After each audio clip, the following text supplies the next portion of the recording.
I'm ready to start if you are, but we're starting 20 past 10. Not my fault. I would apologize to all of you. Stenographer has explained to me the reason for the delay, and I'd like to say to her, Ms. Stenographer, you must go back to your office manager for her to go back to the court manager and say the explanation for us starting late is an unacceptable explanation. It's got no basis. To say that somebody assumed that this court is not sitting this morning, it's just shocking, because it has been stated throughout the week how we were battling to make sure that we finish today, and the likelihood of us exceeding today, and also that yesterday it was stated very clearly we will start at 10 o'clock.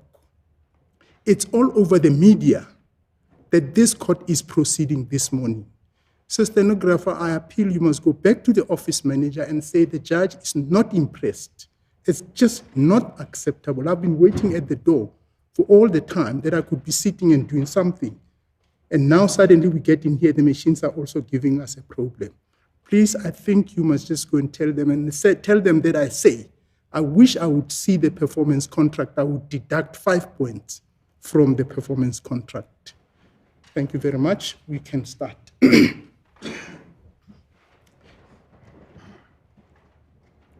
As the court pleases. Good morning, my lord. Good morning, Mr. Kasiboto. My lord, we intend on calling our first expert witness, our second witness, and who is our last witness. I beg leave of this court to call Professor Elizabeth Garner to the stand.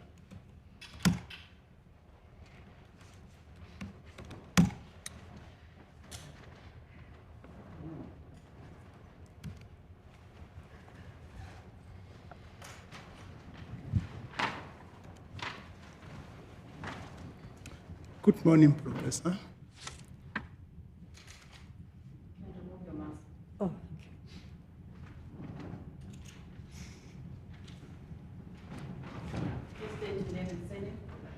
My name is Elizabeth Adwin Gunner. I'm often known as Liz. My writing name is Liz Gunner. Do you have any objection in taking this form? No. Do you swear that the evidence about you is the truth, the whole truth, and nothing but the truth, as well as the evidence as well? So help me God. Thank you very much, ma'am. You may be seated if you choose to. And also let me also indicate, in as far as the removal of the mask is concerned, it's also your choice. We allow witnesses to take off their mask because of the distance between you and everybody else. But some people feel very strongly about it. If you want to testify and with the mask on, it's your choice. Except to say that sometimes it's a bit difficult talking through the mask. And the other thing is I'd like you for the record just to spell your surname so that it's properly spelled when the record is reproduced. My surname is Gunner. Thank you. Gunner. Thank you very much. You may be seated if you wish. Yes, Mr. Kasiboto. As the court pleases. Good morning, Professor Garner. Good morning.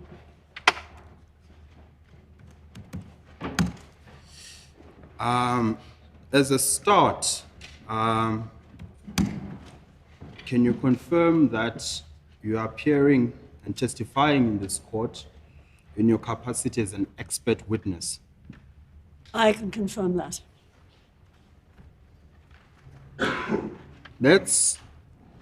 Let's give the witness a chance. Looks like you want to be testify standing or seated. Is it possible, my lord, to stand and sit sometimes, or do I have to take one or the other? No, you don't have to. I just saw, and I thought you were battling with the arrangement. That desk is not appropriate for... It's also fine if you sit and you hold it on your lap. the file, whichever you're comfortable with. I'll try this. It's very heavy there, so I prefer to have it up there. Either way. Okay. I think I'll have it up there. Yeah, Stand. just be comfortable. You Yeah. can move your chair closer. Can you not shift that mic? It looks like it's not even working. This one on this side, not that one. The one that's not on. Maybe shift it a little bit this way so that it gives you the space. Yes, thank you very much. If you could go to page 335 of the bundle in front of you. Page 335, my lord, is the curriculum vitae of the expert witness. I'm just going to go through it very quickly. Well, it goes into 29 pages. I'm going to just highlight key aspects of it, which I think of relevance and bearing in these proceedings. So at page 335 is where the CV starts. I'm going to ask that you confirm what I say when I suggest that you do, Professor. It says your current appointment is a visiting professor 4.0 since October 2021 at the School of Languages Faculty of Humanities, University of Johannesburg. Do you confirm that? That's correct, yes. And then if you go to paragraph 3, it's your educational qualifications. It says in 1984, you obtained a PhD in African Languages and Literature, School of Oriental and African Studies, University of London. And the title was Ukubonga Nezibongo, translated to Zulu praising and praises. Do you confirm that? That's correct. If you flip over the page and you go to paragraph 5, it says research awards and fellowships. The very first one is Johannesburg Institute of Advanced Studies Award 2022, July-October, Writing Fellowship for work on book in progress, titled The Road, the Song, and the Citizen, Migrant Music in Post-Apartheid South Africa. Oopsie, sorry. My apologies, I didn't hear you. Sorry.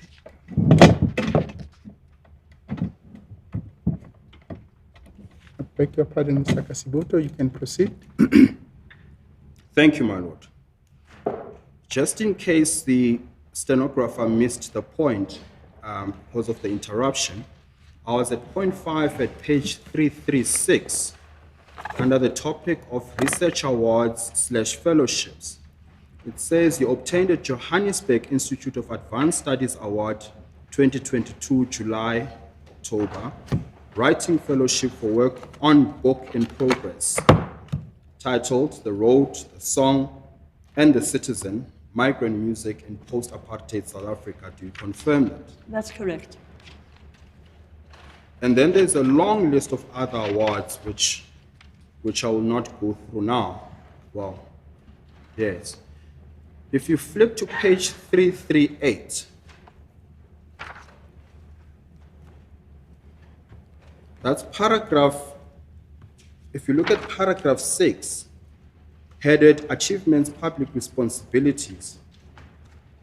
The second one is Guest Editor, Journal of African Cultural Studies, open parenthesis, JACS, close bracket, 27/3/2015. Special issue on performance and social meaning in Africa. Do you confirm that? Yes. If you flip the pages again and you go to 339, under paragraph 7, titled Seminars and Papers Given at Conferences, Colloquia, Workshops, which are selected. August 2015, panel organizer, Violence and Misrule in Contemporary BRICS Literatures, paper, Songs of Comfort and Misrule, Political Song and the South, at Conference South Africa Beyond the West and Livingstone, Zambia, 7 to 11th August. Do you confirm that? Yes, I do. And then the list goes on and on about all these other seminars we've had, and I think we get the point. And I'll stop. Perhaps before I stop, if you go to 343,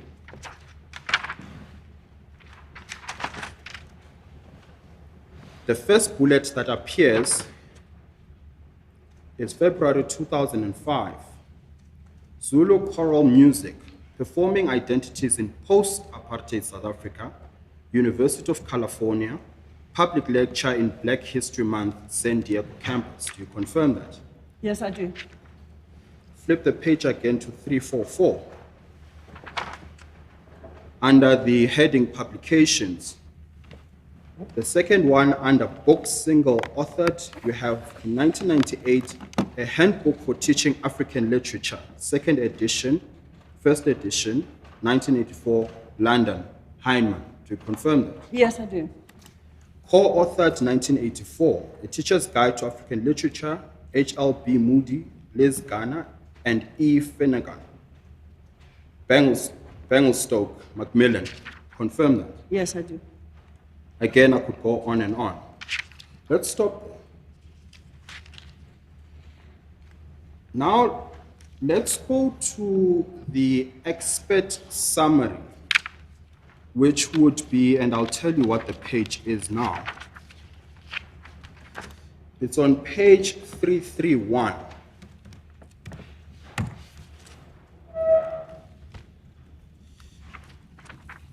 For the benefit of the public and the court, what appears in page 331 is a document titled Respondent's Notice in terms of Rule 36(9)B, which of course is the Uniform Rules of Court. And what that is a summary of the evidence that will be led by the expert witness. And if you turn to page 332, under B, you've got what we will rely on today, which are the expert's opinion, the material we will rely on. And if you go to paragraph 5 under heading B still, you have what is referred to as the expert's testimony, which the professor will focus on. And I want to draw the court's attention to 6 of those. And I'm going to ask you, Professor, to give a synopsis in a line or two. We're going to get into the detail in due course. But in a line or two, just explain to us what each of the sub-points that I will mention now mean, in a line or two, and then we'll get into the substance. So if you go to paragraph 5.3, it says you're going to focus on the deeper public meaning of political song. In a sentence or two, what does that mean? It means that political song has a role in the public life of a state, particularly an African state, because of the long cultural matrix and history of politics, song, and performance in African society. And then, if you go to the next page, 333 under 5.5, the summary says you will give evidence on the presence of political song in South Africa's history and the context of a tradition of public performance regarding the role of song. What does that mean? It means that if you go back to the start of the Union in 1910, you can trace from that time, and earlier as well, that there was a strong tradition of the use of public song in order to voice opinion and make important points about governance or hoped for governance. And then under 5.6, second respondents, and for the benefit of the public, the second respondent is Mr. Julius Malema. Second respondent's political vision, which foregrounded a new push on land reform and a radical economic policy. I took the song, and I was very interested in how the song operated as part of an economic policy particularly concerned with land. That was my interest in the song.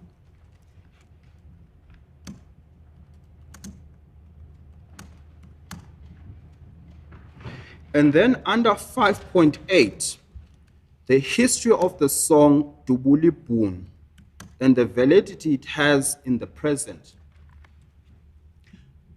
I wrote about the why I thought the song had a place in the public sphere and how it operated, and why it's of interest to myself as a cultural analyst and an analyst of language and culture and politics.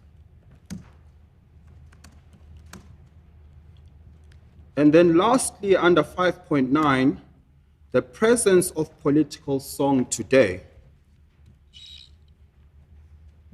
I think that political song is alive in the democracy, and it is being used by many different elements in society to make points about life, social life, political life, and change that they would like to see.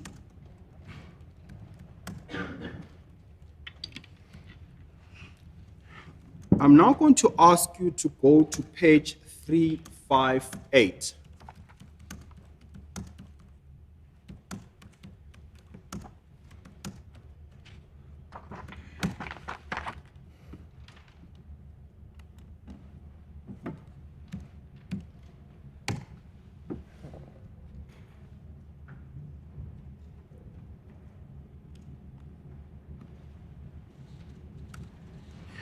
What appears under page 358 is an article titled Song, Identity and the State, Julius Malema's Dubuli Bunu Song as Catalyst.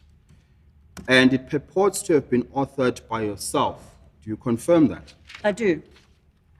You flip the page to 359. And what appears as the first paragraph, at least to me, is a synopsis of the article. And it reads, this article tracks the entry of Julius Malema and his package of skills as a political persona into the South African public domain. It focuses on his use of song, particularly the Dubuli Bunu song / chant, within the public space, and links it to a long tradition of political song. It sets this within a wider context of the aesthetics of power in the post-colony and within older epistemes of performance, language, and power. It also discusses the media as both actor and acted upon in relation to Malema. It links the topic of power, rhetoric, and its use to intergenerational politics and to the struggle of youth and the marginalized poor against an entrenched gerontocratic elite. That's quite a mouthful. Do you want to give us, in a sentence or two, do you want to caption what that idea is? The idea of the whole abstract. Yes. The idea of the whole abstract, which I trust encapsulates the paper, is that Julius Malema began to use song, and particularly Dubuli Bunu, in the public sphere, but he did so knowing that it came from a long tradition of songs that went before it. And it was part of a much older bundle of meanings about language, performance, and power. And then I discuss how he uses it, and I link the idea of power and rhetoric to what I call intergenerational politics, and that is the politics of, say, youth and age, and how you could possibly see how what Malema was doing as an attempt to make the voice of youth hold in a situation where gerontocratic politics is very dominant in Africa. In other words, the rule by the aged. Thank you. Now, if you flip a couple of pages to page 361,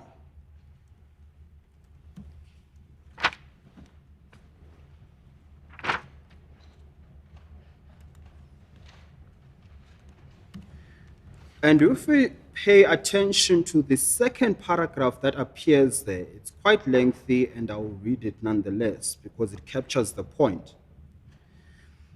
At the February EFF election manifesto launch in Tembisa and at the rally in Atteridgeville, Pretoria, days before the May 2014 election, song was prominent.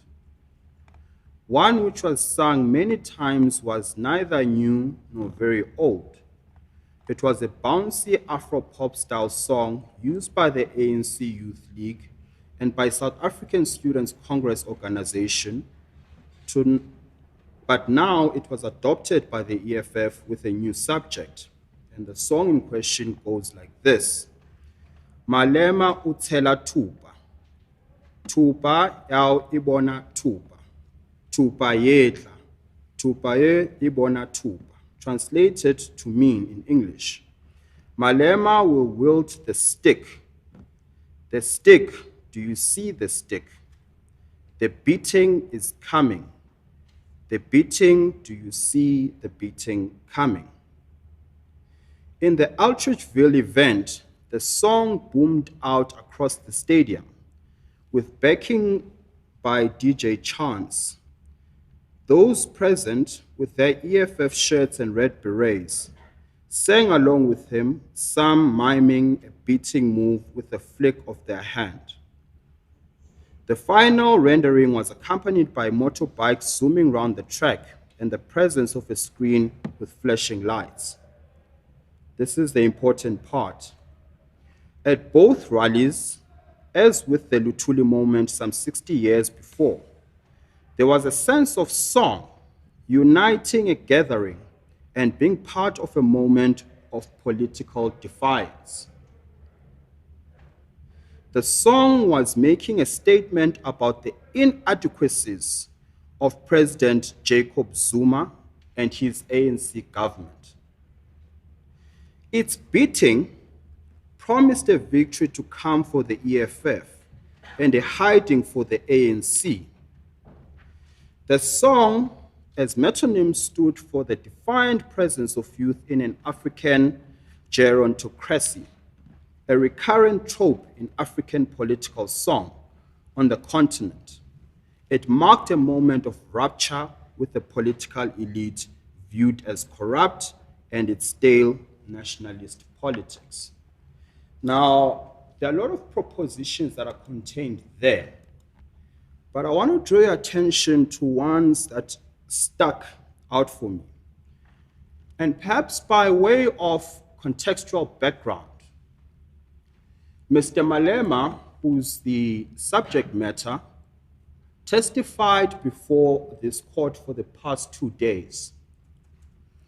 When it was put to him, when a challenge was put to him to explain the meaning of the impugned song, he suggested that the EFF is a political party with a specific goal in mind, which is economic transformation, hence the name Economic Freedom Fighters. And he says he draws parallels between apartheid as we understand it in the ordinary sense, which is a governance, systematic segregation of a race by the other, segregation and discrimination by the other. And then he draws an important point, which is the fulcrum of his case, which is this. Apartheid does not just take the form of what we commonly understand as apartheid. He says there is economic apartheid, which was not done away in 1994. And then he suggests that his fight for economic transformation, which includes land reformation, is not a fight targeted at a particular group per se, but at a system, then the question is put to him, what do you mean by that? He says the system takes two forms, at least two forms. The first is this idea of land dispossession and who's liable for that. And he says that's what informs one dynamic to the impugned song. He's fighting the system where the land was dispossessed unlawfully, as he argues, from a certain demographic. And then he says, post-94, there hasn't been a shift in that economic imbalance, particularly when it comes to the question of land. And for that reason, and I use this phrase, a luta continua, suggesting that it's myopic to suggest that apartheid as a system was dismantled in 1994. It might have been from a political prism, but it is not so from an economic prism. So for all intents and purposes, we live in an apartheid state. And when I say we, he's referring to his constituency and the people he represents. Now, that's the dynamic of the song, because much of the debate is the song even relevant in contemporary South Africa, in other words, post-1994? And that's his response.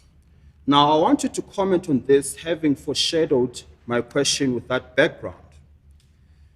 I want you to comment on this line. You say at both rallies that I've referred to, there was a sense of song uniting a gathering and being part of a moment of political defiance. What do you mean by that? I mean that you can see the song as an example of song working to pull people together, to make a point about the South African present and about South African history, and doing so using song as a means of defiance, an expression of defiance in a time-honored way that song has been used in South African history for the last century or more. Okay. Now, if I understand you correctly, you are suggesting that despite what might be apparent in the song, so if you cold read the song, and I think we should do that again. It says, Malema will wield the stick. The stick, do you see the stick? The beating is coming. The beating, do you see the beating coming? Now, outside of context, you read this, at least to me, you correct me if I'm wrong, it appears there's an intention to use a stick to assault, does it not? You could read it like that, yes? Yes. Your explanation of the song is that it is a sense of a song to unite a gathering and being part of a moment of political defiance. So link what I've just suggested with this proposition. I think that the song is saying, we're not going to give up. Don't take us lightly. And the stick is a metaphor for, don't forget we're strong. And so that's how I see it. It's a new song. It's a song that was composed for that occasion, I believe. Yes. Oh, no, it's not. It was used before. Yes. Oh, but it's got a new subject. That's right. So he does shift it. So Yes. what he's doing is he's shifting song in a way that happens. A song is not necessarily static. It can move.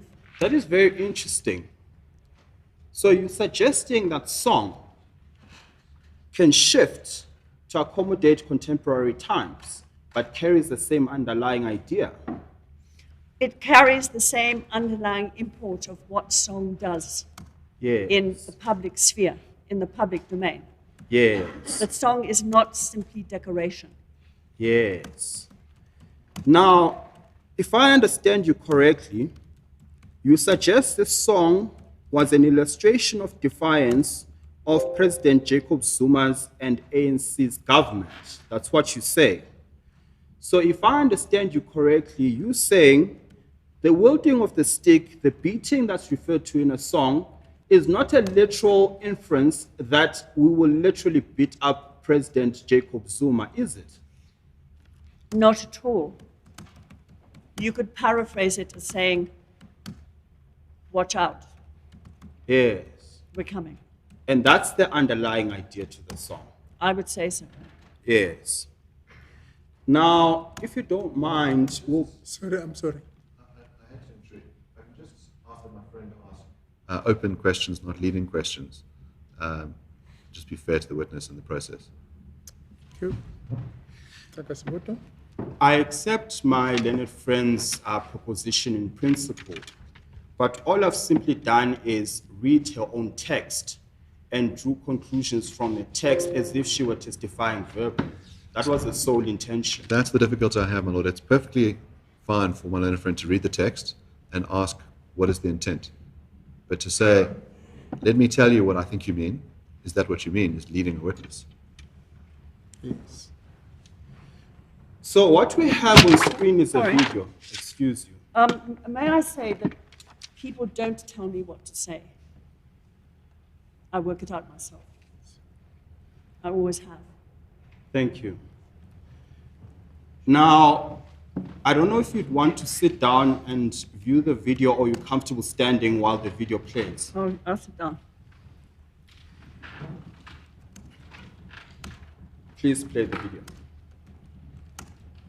That colonizers stole the land. It's them who told us. We get this from all these leaders of the ANC. Today they are in government, of course we understand they may try to be diplomatic. But you told us that colonizers stole the land. And when you steal, you commit a criminal activity. And once you commit a criminal activity, you are a criminal, you must be treated as such. That's what we learned from them. They can disassociate with it today, we understand. And they must be honorable in approach. But we don't have that responsibility. It's their responsibility. We say it the way it is, they must come and polish it. So that as long as the product is the same, we have no problem. Because capital has got some small mentality. Capital suffers from a mind of a rat. They think if there's going to be an uprising, it's only the ANC which is going to be overthrown. They don't know that we will start with them. Here in Saturday, our people will just walk from Alexander, just across the street, open the fridge, and just mess themselves with cheese and everything else they find in that fridge. Before we even reach Union Building, we will start here. Now, for your benefit, Professor, what you saw here is the second respondent in this matter addressing the constituents of the ANC Youth League. This is when he was still the president of the ANC Youth League. And what appears in the video, and which has been confirmed by Mr. Malema himself, is that consistent with his idea that when he confronts economic issues, land issues, it is not a fight directed at a particular demographic. Say, for example, the Boer. It's wider than that. It's not personal. He is prepared to fight his own organization for the same idea. He identifies where the issues are in terms of where he wants to go as a political party, which is the land redress issue. And he's identified the ANC as being part of that problem. That was the context. So what you see in the video and what he testified to is that the suggestion is we will march to the union buildings, which is where President Zuma and his government sat as the executive. And we're going to ask for time frames because there's an agitation on the slow progress of land reform. That is why we're going to the union buildings. So that's the context of that video.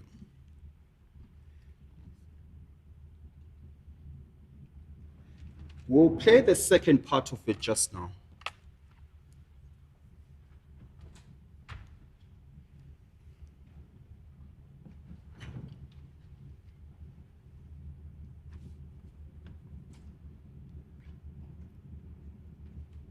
Here across the road. So they think that no, if there's going to be any uprising, it will go to Union Building. On our way, we'll pass by. So we sort ourselves out properly. And then we can go to the sitting president and say, President Zuma, for sure you got a report about what happened in Nisante. So we just want some commitment and time frames. Because we know you have elected, and just give us a time frame when will you resolve this matter. And then on our way back, we'll also pass by the Sante. We are managing. Now, this video is quite important because it captures the idea, which was the witness's evidence, that there is a two-pronged attack, as it were, to address the question of land. The one in the video is this idea of monopoly capital, and the other is the ANC itself.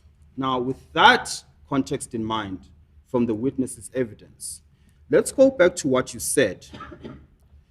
Now, again, we've accepted on your testimony that you say, at the face of it, the song we just referred to, Malema, Will the Stick, The Beating is Coming, is a metaphor.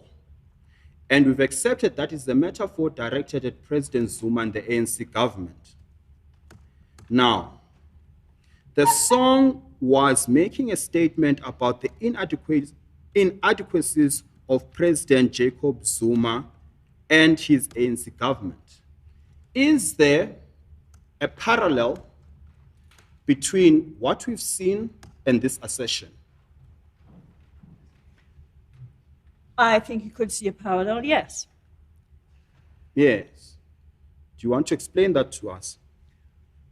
Well, what the speaker is saying there is that they're going to keep on protesting, they're going to march to the centers of power, because they have something to say and they have a policy they want to put forward. And that seems to me that that is a similar thing to what was being implied in the song. Yes.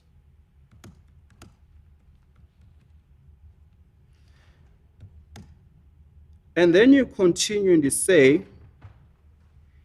it's beating, and you put it in inverted commas. Why is beating in inverted commas? What line is this, please, Mr. Kasitoko?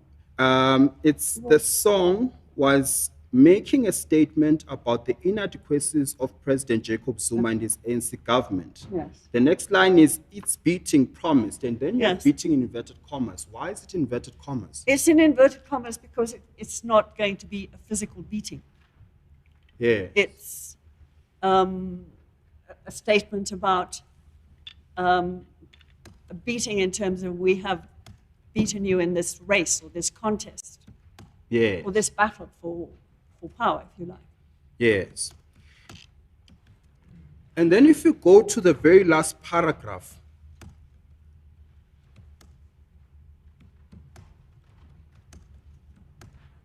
perhaps before we do that, on this idea that this song is not literal, I want to play a second video. And I want you to observe this video.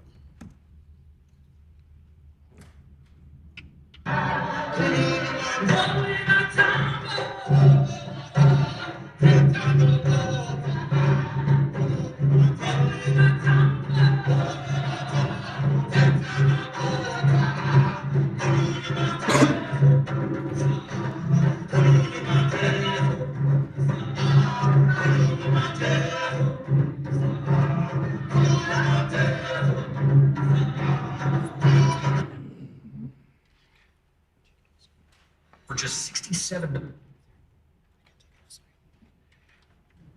Now, for your benefit and the benefit of the court and the public, the lyrics to the song are Oliver Tambo, speak to Botha to release Mandela so that he can govern.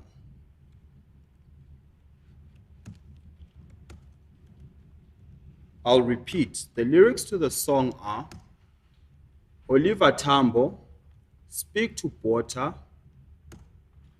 to release Mandela so he can govern. Now, this is a song that was sung at a time when the former president, Nelson Mandela, was in prison. And at the face of it, it appears that it is a literal song. And the suggestion is that you can see how the song is calling for specific action. What we then see here is the exact same song, 2016. Not only has Oliver Tambo since passed on, Nelson Mandela himself, my apologies, former President Nelson Mandela himself has passed on. He has since been released, he has since governed, and when I say governed, he led the ruling party. But it's a song that's still being sung. Do you have a comment on that? I think it shows that a song exists in a wider frame of time and reference. And the song still carries huge weight as a historical statement, and it shows how songs can move through time and cause inspiration through memory to a later generation, because it is a later generation. That's a very important point. Let me understand what you're saying. You're saying song, amongst other things, preserves a memory. In other words, it's not just a statement per se, it could well be at a given point in time, but it can also serve as a memory and as an inspiration. Is that the evidence? I think with that song, which, I mean, it would be quite nice if you could also say it in Xhosa as well, for the sake of the media as well. But I think what the song is doing is it feeds into a very long body of songs about Oliver Tambo, you know, that were part of a particular moment of the political life of the country. Yes. Well, I'm minded by... Sorry, I beg your pardon. Which song we're talking to? You say if it could be sung in Xhosa. Well, Teta. Oh, okay. Well, Teta no Botha. I'm minded to do exactly that, Professor. Perhaps let me do that then. The song in Xhosa is Oliver Tambo, Teta no Botha, Akhululu Mandela azobusa. And I've given the English translation. Now, let's go back to page 361.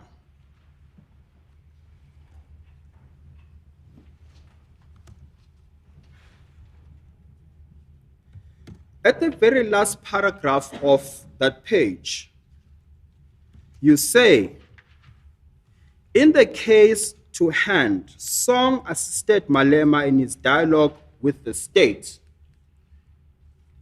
And you've already testified about that intersectionality between Mr. Malema's song and the state. It helped him to carve out new positions vis-a-vis economic policy and the urgent question of the poor and the marginalized, who were often the youth. What's the suggestion there? I think it goes back to the point, that's one of the major points I'm trying to make in this article, written, published in 2015, was that it opened up a space for economic policy and for him to make his mark as a politician who had something to say and had a position to take.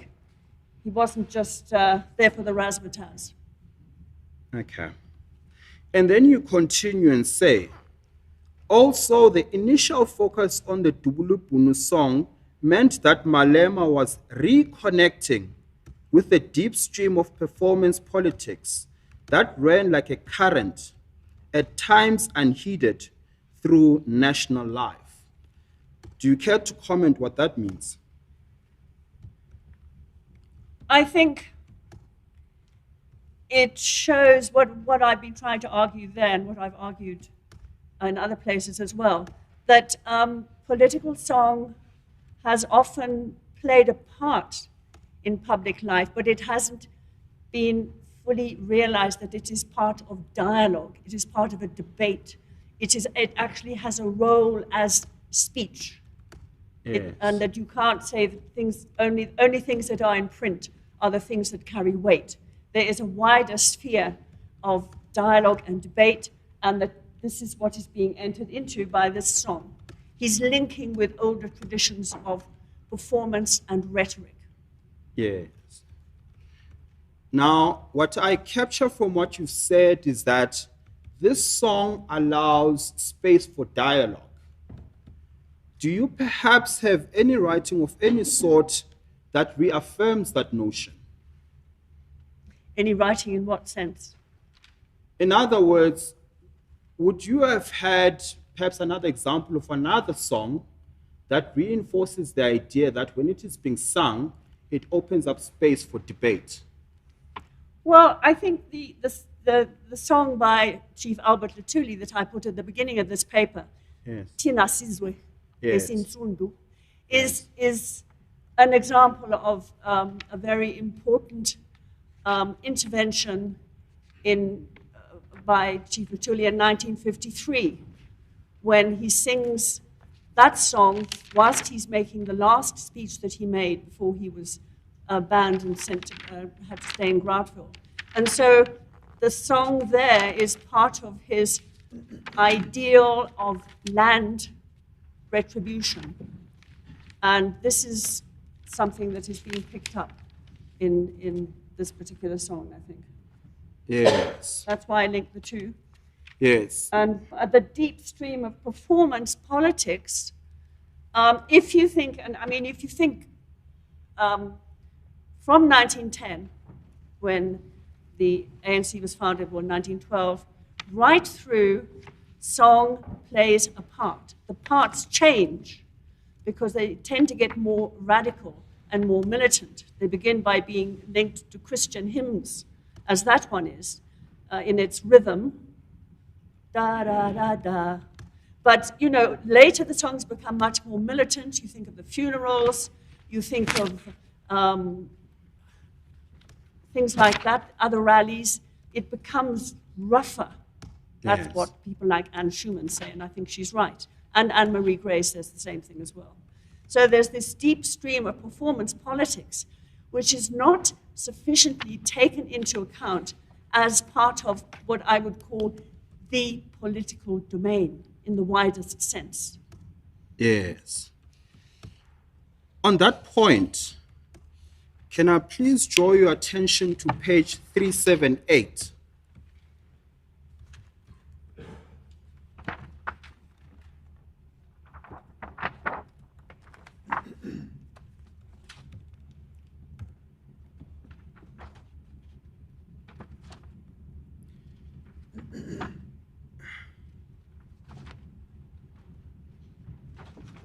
Perhaps I apologize, my lord, and I apologize, Prof. Ghana. Let's perhaps go to the start of the article at 375.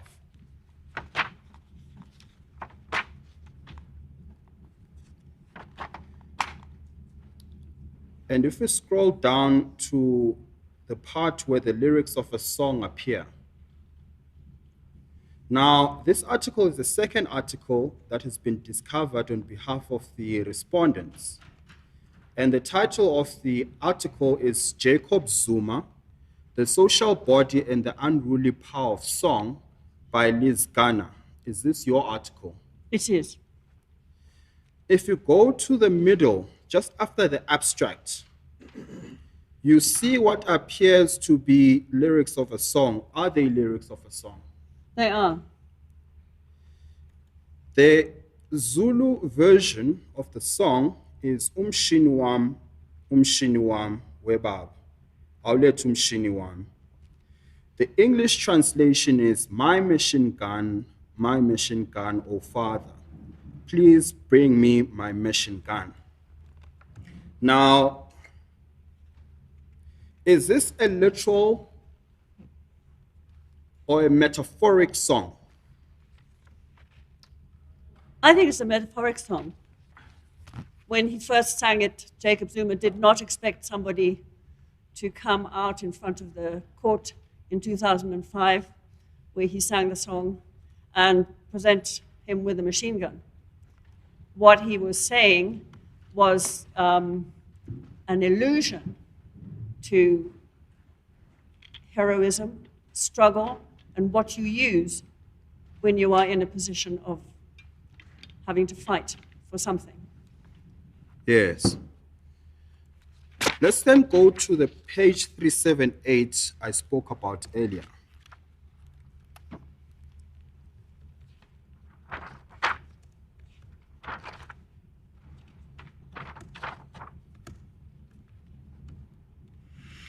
If you go to the middle of that page, where it says song, language, and citizenship,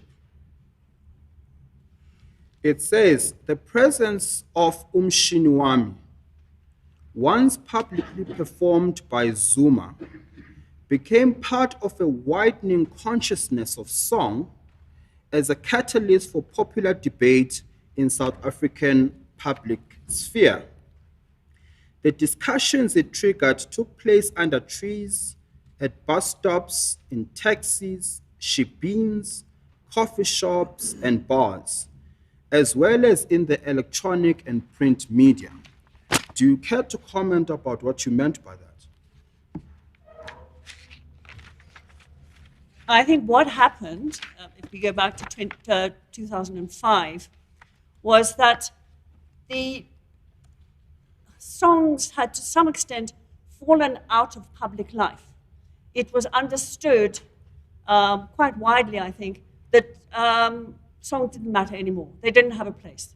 They'd done their work in the liberation struggle. We were now in a new era, and songs were not as important as they had been. So what Zuma's song, Umshini Wami, tells us is that there was, in fact, a way that song can connect with certain parts of the public that can feel cut out of an elite print discourse. And so that he was widening the scope of the discourse, of the public discourse, and he was allowing ideas to come back and song to come back as something that had a place in public life. Yes. Forgive me if I went on too long. No, you did not. Thank you, Professor. Now, going back to the... Just bear with me for my notes. You mentioned songs, and then you mentioned song. Just take me through that again. So I'm talking about song as speech or writing. In other words, song as a kind of collective No, you were speaking about that the songs were brought back as part of the public discourse. Yes. So then you move on to speak only about song. So you move from the generality to the specific, so I didn't follow up from there. I apologize, my lord, I was getting carried away. No, don't worry, I just for my notes.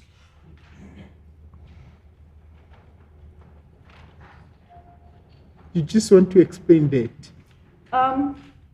If you take a body of songs, you can talk about song. Song as an activity in the public domain. Like you can talk about speech as an activity in the public domain. You can have speech and speeches. So, and then you can have song as the generality, and songs as particular songs within that. I hope that's clear, my lord. Thank you. Now, Prof. Ghana, when I asked you whether the song is literal or not, you said it's not literal. Now, I accept that that is the idea of the song, at least that's your argument, that it's not literal. But if you look at the lyrics again, my machine gun, oh Father, please bring me my machine gun. Is there no scope to suggest, outside of context, that this song is literal? Just reading the words cold without context. Well, if you read the words as words, it's quite literal, yes. Yes. But it's not, it is a song, and it has a particular frame to it. Yes. Now, let's go back to the article we started on. And we were on page, in fact, I've exhausted that page. Let's go now to page 364.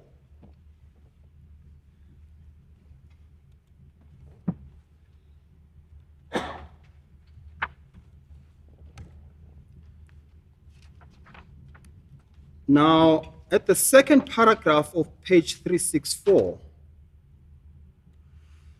in the preceding paragraph and pages, which I will not read in the interest of time, but having set out how Julius Malema viewed the old ANC guard, in other words, the older generation. You had a fancier word for it, I just can't recall it.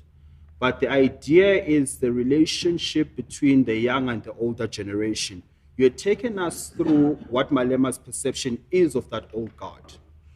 Now I want to draw your attention to specifically paragraph 2, the second paragraph, where it starts with the words, "It was this configuration." And that's where I want to take you. Paragraph 2 on page 360. 364, the second paragraph, my lord, where it starts with the words, "It was this." Thank you, I found it. There, Prof. Ghana, you say, "It was this configuration of power and its modes of rhetoric, one tied to a backward-looking nationalism, which Julius Malema set out to change." Let's stop there. What do you mean? I think what I was doing there, what I'm doing in that piece is I'm looking at the two songs, and I'm seeing that. Sorry, just so the court is able to follow and the public is able to follow, which two songs are you referring to? I'm referring to Umshiniwami and Dublidu.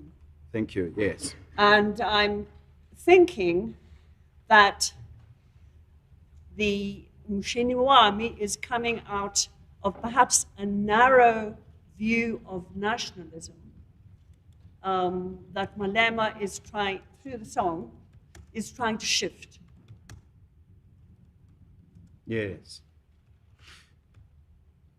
So in other words, if I understand you correctly, there is one prism which is embodied in the song Mshiniwam by the old guard, personified by the former president Jacob Zuma. And then you've got this new prism which is embodied in the song Dubulibunu, personified by Mr. Malema. Am I understanding you correctly? That is correct. Yes. I'm not saying, I don't say in this article, I don't imply that Umshiniwami might never be sung again. Yes. Because somebody else could take it up and do something else with it. Yes. Because part of what I say is that in the first article is that song is unruly. Yes. Nobody owns a song. Yes. So it could go somewhere else. Yes. So it's a question of adaptation. One might take a song from yesteryears, find relevance of the song decades later, and give it its own meaning. Is that the suggestion? It's possible, yes. And I mean, that could be, so with the Oliver Tambo, Teta no Water, that could be used again in a metaphoric way. Yes, Because if we take it from a literal perspective, and it's a good example that you're taking us back to the Teta No Water song, because one would see it, and I can understand and appreciate why one would see it in a literal perspective, because it's at a time when President Mandela is in jail, Oliver Tambo is doing the bidding for anti-apartheid activism in Europe. And then what you have then is someone asking that Tambo does something about it. But now you're suggesting, if I understand you correctly, is that even though events have preceded the relevance of that song in a literal sense, it still finds expression to date. I am saying that. But I also think you could take that song and put new names in it. Yes. X, Theta no Y. Yes. In order to kulula Z. Yes. So the songs can shift. Yes. And it can still have power because it is in the realm of political song and it's known. Yes. And then you go further. You say he did so through a new foregrounding of political song as part of a battle to challenge the power of the elders and of their right to own and produce the struggle past and through this, the new future. I don't know if you're following my reading of the sentence. Yeah, you did say reproduce, did you? No, let me read the sentence again. You say, it's the second line of that paragraph I referred to. You say, so let me just start the whole thing so that it makes sense. You say it was this configuration of power and its modes of rhetoric, one tied to a backward-looking nationalism which Julius Malema set out to change. He did so through a new foregrounding of political song as part of a battle to challenge the power of the elders and of their right to own and reproduce the struggle past and through this, the future. So I'm asking you to comment on that assertion. Well, I think it goes back to what I say in my app through the song Dubuli Bunu is trying to do, is challenge a gerontocratic elite. And Africa is full of gerontocratic elites Yes. who control everybody else below them, and they're usually men, I may add. So Malema is really saying, no. I want to reproduce the struggle past, look to the future, and see that there's a different relation between the struggle past and the future. Yes. And then you continue and say, he did so amongst rising poverty and a restive and disillusioned youth. Now, I think that's as clear as it can be, but what is worth flagging is the witness's testimony that when he testified that his fight of the system includes the ANC government, which was led, and it must be emphasized, by his own party, which he was the Youth League president of. He says part of the struggle is to confront that system, which we've alluded to now. And he's doing this for the benefit of the people that are referred to here, amongst others. He did so amidst rising poverty and a resistive and disillusioned youth. And then it continues. There was also an increasing sense of media and digital power of sounds, words, and images which circulated within and beyond the country's borders and at lightning speed. All this marked the times. I explore in the next section Julius Malema's political vision, which foregrounded a new push on land reform, a radical economic policy, and I show how song was a central component of this strategy. On that note, my lord, it is now 11:23. Perhaps this is an opportune time to take the tea break and resume afterwards. Yes, can we make it a bit shorter? Sure. Can we make it 10 minutes? Thank you, ma'am. We're going to take a tea break. You will remain under oath. Thank you. The court shall adjourn.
Mr. Kasibuto. As the court pleases.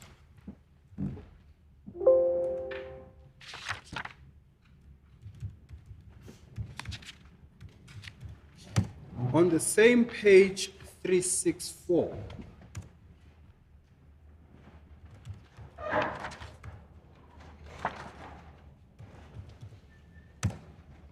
perhaps just so there's a flow, let me just take a step back and go back to the last sentence I read before the tea break.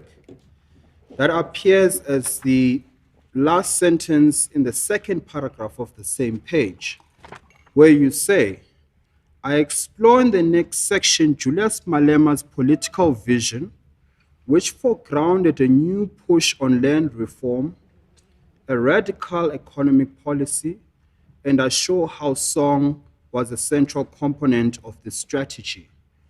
If you could then perhaps give us a synopsis of what you mean by that. By the sentence you've just read out. Yes. Well, it's really just what it says. Yeah. How his use of the song and his tactics showed that he was trying to get somewhere different with land reform, which he felt had been neglected by the old regime, and that it was part of a radical economic policy which included a shift in how land was distributed. Yes. So if you go to the last paragraph of that sentence, I'll read it, where it starts with Malema had. Malema had an intimate knowledge of how song worked within the political. An ANC activist from an early age and former SASCO leader. He was elected president of the ANC Youth League at the chaotic April 2008 National Conference at Mangaung. He became... Sorry, Mr. Kasibuto, I'm not with you. Which paragraph are you reading now? My apologies, Your Lordship. I'm at page 364, the very last paragraph that starts with the words Malema had. Okay, I found that. Thank you. I'll start afresh then, my Lord. Malema had an intimate knowledge of how song worked within the political. An ANC activist from an early age and former SASCO leader. He was elected president of the ANC Youth League at the chaotic April 2008 National Conference at Mangaung. He became a public figure known far beyond the ranks of the ANC and its supporters in the month leading up to the 2009 election. His populist tactics, which involved grabbing media headlines through alarming public statements, were unsettling yet intriguing. What was this young leader hoping to achieve? Certainly, it was publicity he sought, perhaps also notoriety. The defining, and this is the important part, the defining of a new type of rebellious political figure in an era of complacency and amnesia. Now, I want you to focus on that last bit, the defining of a new type of rebellious political figure in an era of complacency and amnesia. What do you mean by that? I meant that he was trying to redefine what a politician might look like, particularly a politician that was trying to shake a particular direction. And when I talk about an era of complacency and amnesia, I mean an era in that part of the 2000s when people were settling down into exactly that. Or you might say the ruling elite were. Complacency, satisfied with things. And amnesia, forgetfulness, loss of memory, loss of the past. Yes. And it's an interesting, you should say that, because we've discussed earlier how, as part of his strategy, Mr. Malema also confronts his own leadership. Does this fit into that idea? I think it does, yes. Yes. Now,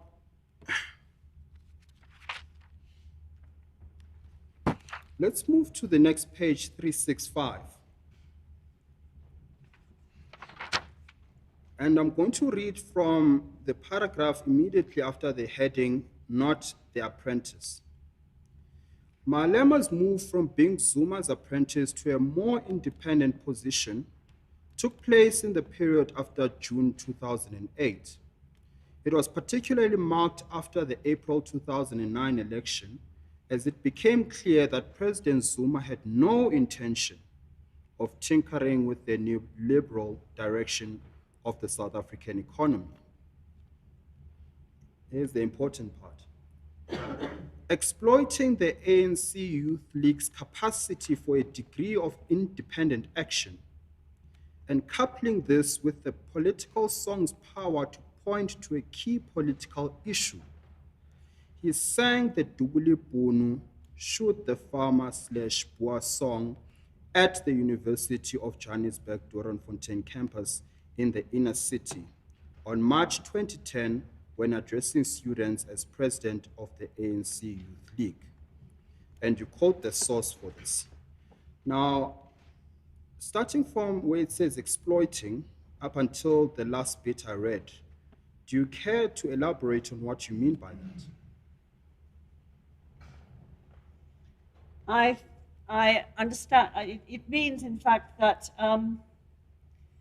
what Julius Malema was doing was saying, wanting to give a certain kind of independence to the voice of the ANC Youth League, saying that they were not always just under the control of the ANC, although they were the Youth League, that they could make independent moves and have independent ideas and vision. And that's exactly what they were doing. And he used it through political song, because, as I say elsewhere in the paper, he had understood the power and the way political song worked. Yes. As a way of targeting ideas, Yes. changing directions, because he had been taught songs from a very young age. So he was aware of this very long tradition within South African history, or parts of South African history. Yes.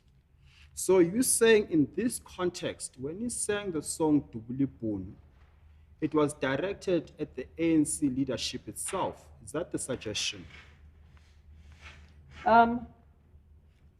Let me assist. That strikes me as being a witness. No, hang on, I've actually lost the place anyway. I tend to get carried away. Sorry, ma'am, just give a second. Yeah. It's contended that that's a leading question. It does seem to come out quite like that. Sorry, my lord? I think, I say, Yeah. objection is that the question you've put to the witness Yes. suggests an answer from her. Oh, okay. I'll rephrase the question and I apologize to your lordship and my lady. And I wish to reiterate again that nobody tells me what I'm going to say. Yeah, I think Well, the point is Prof, made. let me just explain to you so that you don't have a difficulty. There is a technicality that operates in the legal field. There's certain questions, and lawyers will say, don't ask a question when you know what the answer is. So if counsel puts a question to you, which suggests an answer, they will object because it's not coming from you. Okay. So it's not blaming you. Thank you, ma'am. It's saying counsel must formulate the question in a proper way. Thank you, my lord. Thank you. One of the sentences I read was, Malema was using political song to point to a burning issue in the body politic, namely the slow move towards restitution of land. Now, please comment on that aspect. What does that mean? Well, it's self-evident Yes. that he's using political song, which is an established mode of rhetoric and political debate, Yes. and he's using it to say you're not tackling the land issue. Just hold on there, Prof. Who is he directing that to? I would say, if you read the whole of that paragraph, it's quite clearly directing it at President Zuma. Yes. Then let's move to the next line. He was signaling his claim to a particular constituency, that of the youth, and more widely to those who were marginalized by the government. Again, what does that mean? I think Malema, and in the article I say that he's a very astute politician. I was writing it, and I say in 2015, 2014, that he could see that there was a constituency that was falling outside the ambit of the ruling party, if you like. Yes. The poor were outside, and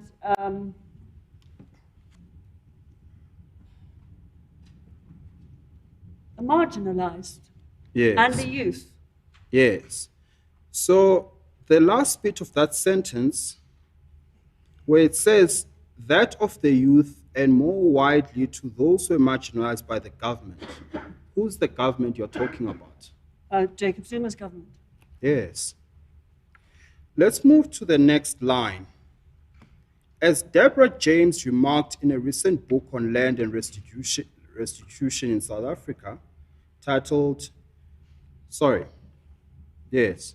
Land is not only understood literally, but has become a fulcrum for social and moral disputes. What's the idea being conveyed there? That land can be seen as a symbol of disputes around dispossession and loss. And I'm just looking actually for the title of Deborah James' book. Well, it's reference, we don't have to get the prof.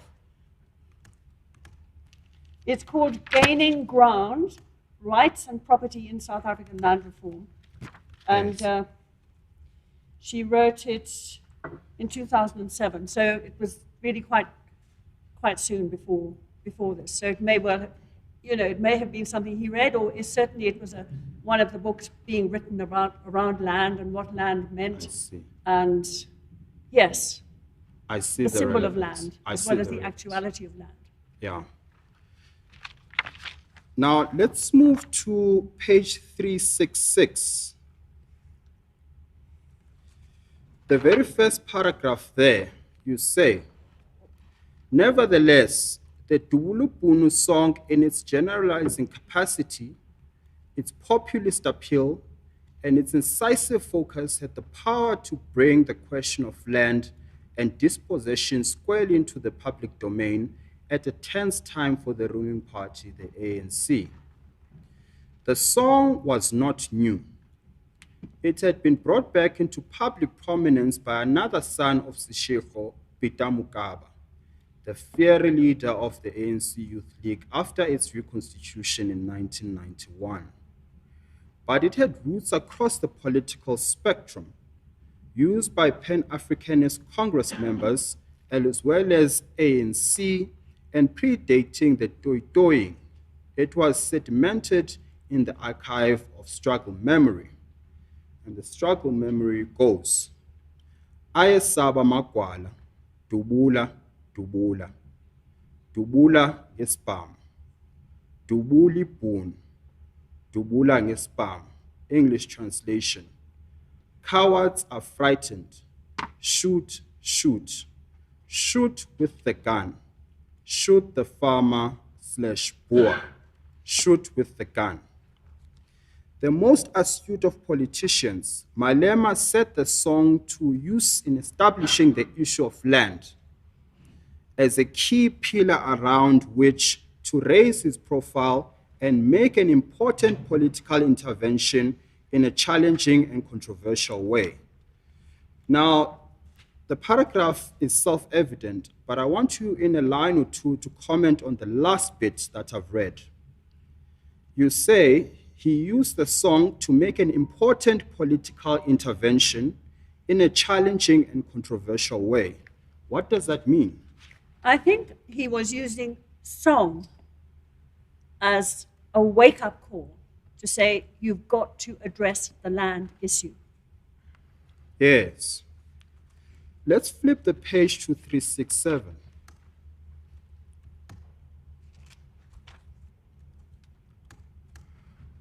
Now we've discussed the issue of the song Dubulibun. And then in the second sentence that appears at 367, starting with the words, "It was in the present instance," it reads, "It was in the present instance." It's page 367, my lord. And the second line, where the sentence starts with the words, "It was in the present instance." 367. 367, the second line, first sentence in the second line. Thank you.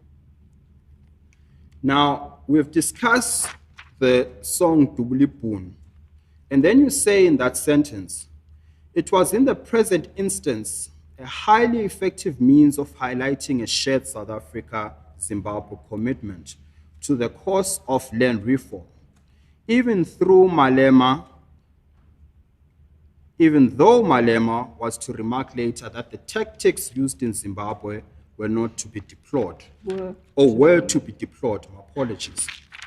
Now, what came before this is an outline of how Mr. Malema traveled to Zimbabwe. And what I've just read now is what happened, where the song was sung by the ZANU-PF members in the presence of Malema. And then it was in the present instance a highly effective means of highlighting a shared South African Zimbabwe commitment to the cause of land reform, even though Malema was to remark later that the tactics used in Zimbabwe were to be deplored. Do you know what those tactics were? Well, I think the tactics he's referring to are violent land grabbing Yes. that was being followed in Zimbabwe. Yes. So he says he was saying then that there is a shared commitment to land reform Yes. between Zimbabwe and South Africa. Yes. But in the TCR, which is the coming revolution, he deplores the tactics that Yes. Zimbabwe used. Yes.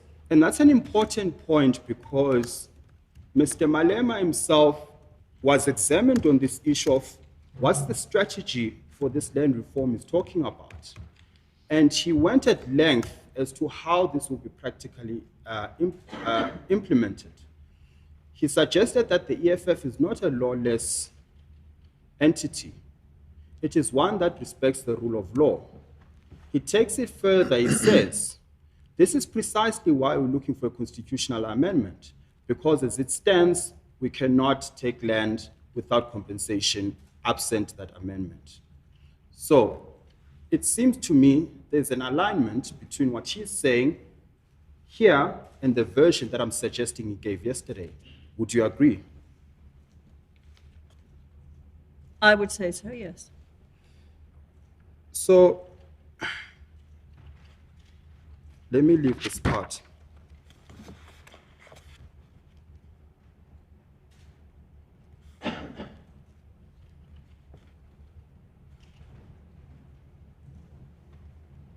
Let's go to page 368.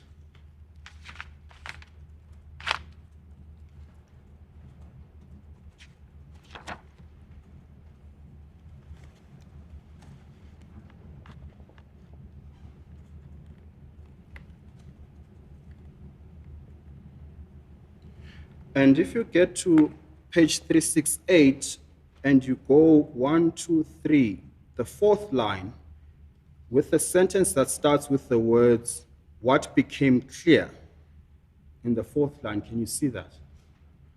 There you say, what became clear was that this specific song did not exist in a vacuum. It was one of a domain of possible songs, chants, slogans, a shifting store of cultural capital, which could be drawn on to affirm and give courage to the project at hand. Thus, what began to emerge was the role of song as an element of political discourse in the public space and in the country's history. It was a discursive element of political, it was a discursive and somatic element firmly inside the making of political negotiation and action in both the new and old South Africa state. It was also part of what Mbembe has termed the aesthetics of power. Again, you've testified to this. I won't ask you to do it again, but I just want you to give a comment in a sentence or two relating to the last sentence, which is, it was also part of what Mbembe has termed the aesthetics of power. What does that mean? Well, what I would also like to emphasize is the sentence, what began to emerge was the role of song as an element of political discourse in the public space and the country's history. Yes. All right, so I think that's important. Yes. About the remark, it was also a part of what Mbembe, I mean Sheila Mbembe, the political philosopher, what Mbembe has called the aesthetics of power. Mbembe has this idea that the state and people are locked in a sort of embrace of power, and they sort of talk to each other Yes. through that. That has been modified by somebody else, whom I also quote, who says that what you can also have is not this struggle between the people and the state, but you can have dialogue. Yes. You can have dialogue between people and the state. So he modifies the Mbembe idea, which is in his book on the post-colony. Yes. Then let's move to the last paragraph. It's line from the bottom, line 1, 2, 3, 4, 5, 6, 7, 8 from the bottom. And it starts with the words, the use of song. It's the 8th line from the bottom, my lord. It starts with the words, the use of song. Still at page 368. 268. 368, my lord. I beg your pardon, 368. The paragraph following from what you read starts with, not only was the body of song performed. Indeed, so, your lordship. So if from that line, you go to the next paragraph, or you go to the next 4 lines down, from where you just read, my lord, Yeah. you'll see the words, the use of song. Yes, I found it. Thank you. So you say there, Prof. Ghana, the use of song, and specifically of the Ayasaba Magwala, Dubulisbam, Dubula, was defended by luminaries of the struggle as part of its richest cultural capital. ANC Secretary General Gwede Mantashe, Derek Hanekom, Deputy Minister of Science and Technology, and Collins Shabane, Minister in the Presidency, all testified in Malema's defense. The poet Wali Mungane Sirute spoke eloquently for the defense. The song, he said, was part of the repertoire of songs used in the struggle against apartheid. Similarly, the Nobel Literature Prize winner, the late Nadine Gordimer, spoke in its defense to the BBC team, who were in Johannesburg to cover the trail of the hate speech case. Her words were heard on BBC Radio 4's breakfast show, and the event was given global coverage by the BBC World Service. You confirm that? Page 369. First sentence.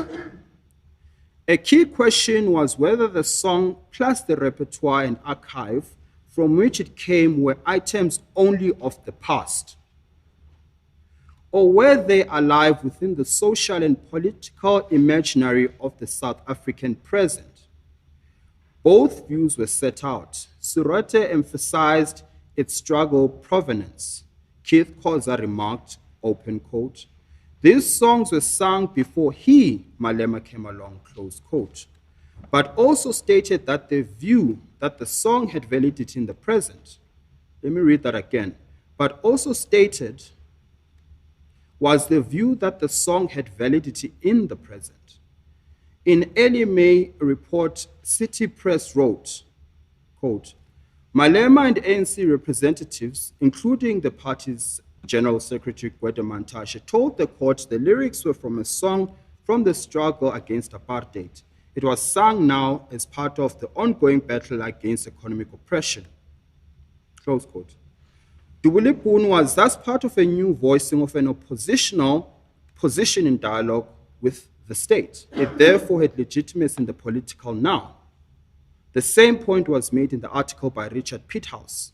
Malema, he claimed, was appropriating the language of popular dissent and attempting to politicize the state of repression of the poor by saying, quote, amidst all this buffoonery, he is given a name to a truth that has until this moment been largely repressed in most of our elite publics. Will we ensure that democracy effectively confronts poverty, or will we allow a predatory elite to manipulate the impeccable and urgent moral claims of poverty to confront democracy, close quote. If you then move down on the next paragraph, line 1, 2, 3, 4, the fifth line that starts with the words on 16 August 2012. On 16 August 2012, the Marikana shootings took place. This was the Soweto moment of the post-apartheid era. Let's stop there. What are you saying there? Mr. Siboto, are you referring to the last sentence? Because you'd read a lot. Yes, I did. Right. So, referring to the last sentence, I'm saying that Marikana seemed, in the hugeness of its impact, to be as important as the 1976 student uprising in causing a kind of rupture in things. Yes. By that, again, I'm drawing from what you've just said. By that, are you saying there's a parallel to be seen between what happened pre-democracy with the Soweto uprising and what happened post-democracy, which is what happened in Marikana? Are you saying there are parallels to be drawn there? Certainly. And then you continue. Malema, who, with his supporters, had earlier helped to reinstate the 20,000 rock drill operatives at Impala Platinum, was called on by the striking miners in the aftermath of the police shootings, which killed 34 men. On 18 August, he was at Marikana, while President Zuma delayed and Deputy President Ramaphosa seemed implicated on the side of the authorities. You confirm that? I've written it, so yes, I do. Yes. The next paragraph, Song Prophet and the New Narrative.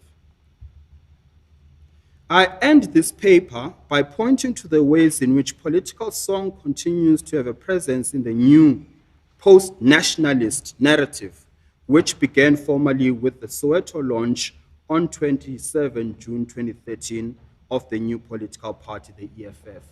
Please comment on that.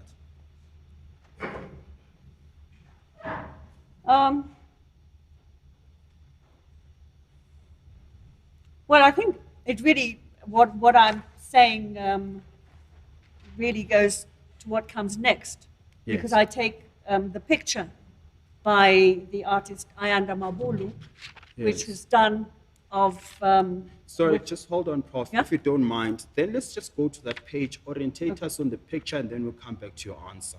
So, my lord, the picture being referred to is at page 370.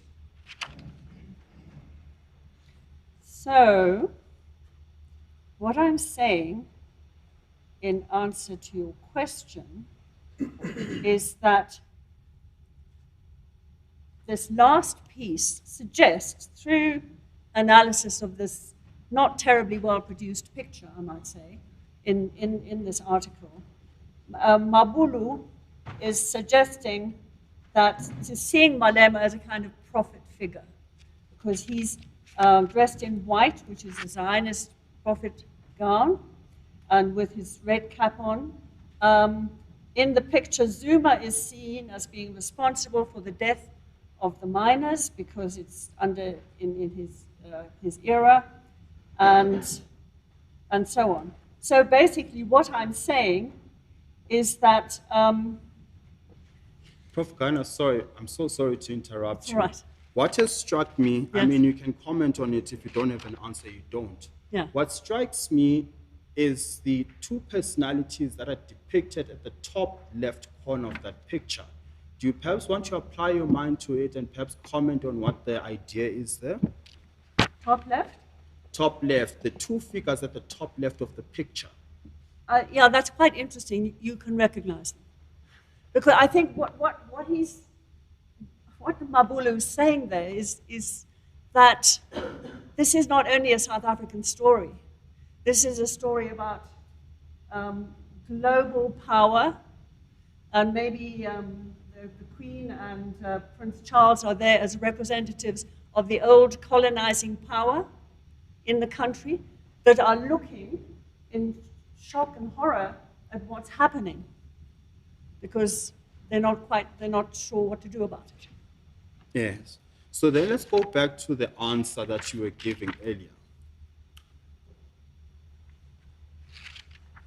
So just to refresh your memory, I read the sentence, I end this paper by pointing to the ways in which political song continues to have a presence in the new post-nationalist narrative, which began formally with the Soweto launch on 27 July 2013 of the new political party, the EFF. And I asked you to just give a general comment on that. Well, my lord, we must remember that I wrote this paper in 2014. Yeah. And politics, as Harold Wilson says, a week is a long time in politics. And I think that's still relevant. I think this idea of the post-nationalist narrative may still hold true, but what I'm trying to say is that Malema is trying to initiate something new and put a new direction which is not tied into a narrow nationalism, which doesn't take the importance of economic consideration. Yes. Possibly that's the, yeah. Yes. And then if you go 3 lines down, where it starts with the words, with Malema's own signature song, it reads, with Malema's own signature song, replete with meaning concerning the centrality of the land issue, the political initiative was pushed further by the new party. Meetings, rallies, and memorials were much in evidence, as were new songs or songs not before given pride or place, such as the Black Consciousness Movement song, Azania, or Cape to Cairo. I mean, you'll give me the rhetorical answer, I wrote it, therefore I confirm it, I presume. If I were to ask you, do you confirm this? Yes, I think that what happened was that there was a shift in political activity and the life of public politics. And you get Mbuyise and Ndlozi singing the rather beautiful song from Cape to Cairo. Which is, Yeah. I won't hum it for you, although I'm tempted to, but it's a very, very nice song. But it is a point about a Pan-Africanist vision. Yes. As a final point, Ms. Ghana, Professor Ghana, rather, my apologies. Sorry, I'm just trying to find the note. I want you to conclude your evidence with this, evidence in chief at least with this. Just giving this court and the public a summed up version of this article. Let me phrase it differently. I want you to sum up what your view is on the position of a political song / chant, even provocative ones, like Kill the Boer and Umshinwam in contemporary South Africa. That's the first question. But I'm going to ask both because they're interlinked. So what I'm asking you to sum up is this. The position of political song / chant, even the provocative ones like Kill the Boer and Umshinwam, And the second part of that question, and comment on whether they have a place in modern South Africa. Perhaps in 5, 6, max 10 lines.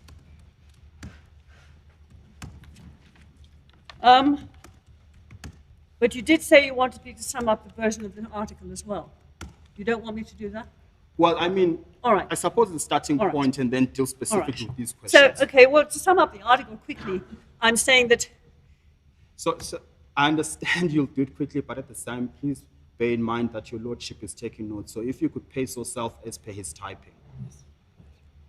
I am saying that I think Malema is a relevant figure in contemporary South African politics, and that he comes from a lineage of politicians or would-be politicians who never became politicians who used song.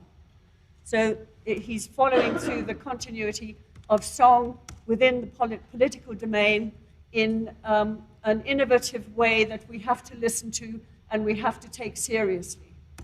We can't simply dismiss it as buffoonery. It has a message and a vision. And I'm saying, secondly, about the possibility of song and chant now, even the place, the position of them, even provocative ones, that they have a place. And I might say also that the term dubula has got a very, very long history within South African political song as a symbol of resistance and defiance and courage. It is not literal. I beg your lordship's permission to consult with my attorney quickly.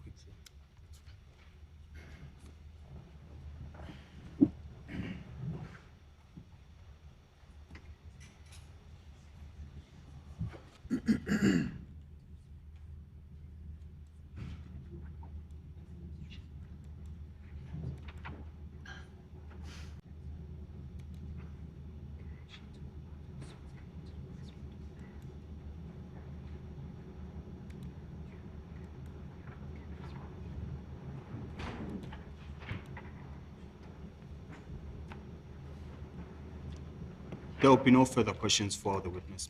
Thank you very much.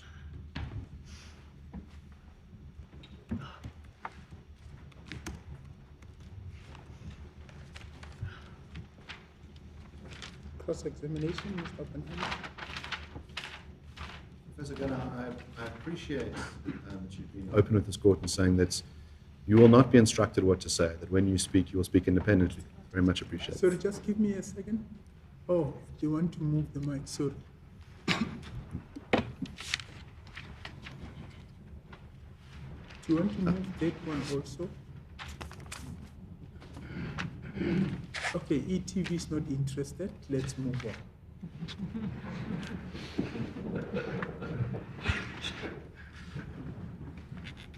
So, Professor Gunnar, from what I understand from read your articles, that a lot of the articles is about showing the role of song in political life. Is that correct? That's correct. And what you have really is a descriptive account of how songs have been used and how they can be used to bolster the power of particular politicians, and you've given the examples of Jacob Zuma and Julius Malema. Is that correct? What I have also done in the article is much more than show that. I've attempted to show the place of political song in the life of the way a society imagines itself and the way a society enacts a political idea, and that you can enact a political idea through song. So it's about how song works in communities. It's not just about leaders. Yes. So in other words, songs can be used to enact political ideas. In other words, you can have a political idea which is expressed in a song. Is that correct? That is correct. And one can use those songs, the political ideas that are in the songs, to inspire people to action. You can use them to inspire people to want change. But as I have pointed out, there have been so many examples of dubula in the history of political song, and I can give you examples if you like, that it has to be taken beyond a literal context. It has to be taken as a call to courage, a call not to be afraid, a call to keep going, not to fall down when you feel like falling down. That's what political songs are also about. Yes, so I want to get... Sorry, just bear with me. Professor, you said the songs can be used, and I just want to make sure I took the correct note here. Songs can be used to inspire people. Okay, thank you. Now, we've talked about songs can do multiple things. So you can inspire them to feel courage, as you said, is that correct? Yes. And could you inspire people to perform actions in the world? I can see where you're going, and I'm not going there. I think songs can be used to articulate a desire for political change. And if you look at the songs that have been used, there are many. And I mean, the other Dubula song, and remember that, this is not just a generality out of a hat. It's actually a long cultural analysis of the history of song. So they change. Professor Gannon, it's a very simple question. Now, you're saying you don't want to go there, and maybe you have reason not to go there because you think it will hinder the respondent's case. But you're here as an independent expert. I'm asking you a very simple question, Yes. which is, can songs inspire people to take actions? I'm trying to think. You see, if you think of Sizoba Dubula, Dubula, Dubula, Dubula, Sizoba Dubula, Dubula, Dubula, Ngembai, if you take that, it doesn't mean that you're going to immediately go out and shoot everybody. It's a song saying, we want freedom. We want a change. So to answer your question, songs have a much wider import, which I think in order to understand songs correctly has to be taken into account. Let me give you some real-life cases where I say that songs can be used to inspire action. Now, you'll be very well aware of the genocide in Rwanda, and I've discovered to the other side a judgment against the singer Simon Bikindi from the International Courts Tribunal in Rwanda. And the question before that court was whether Mr. Bikindi, a singer, could be held liable in causing action. I'd like to take you through some of that, and then we can see your position. If you can ask you to turn to page 1284, so that's 1284 in the bundle.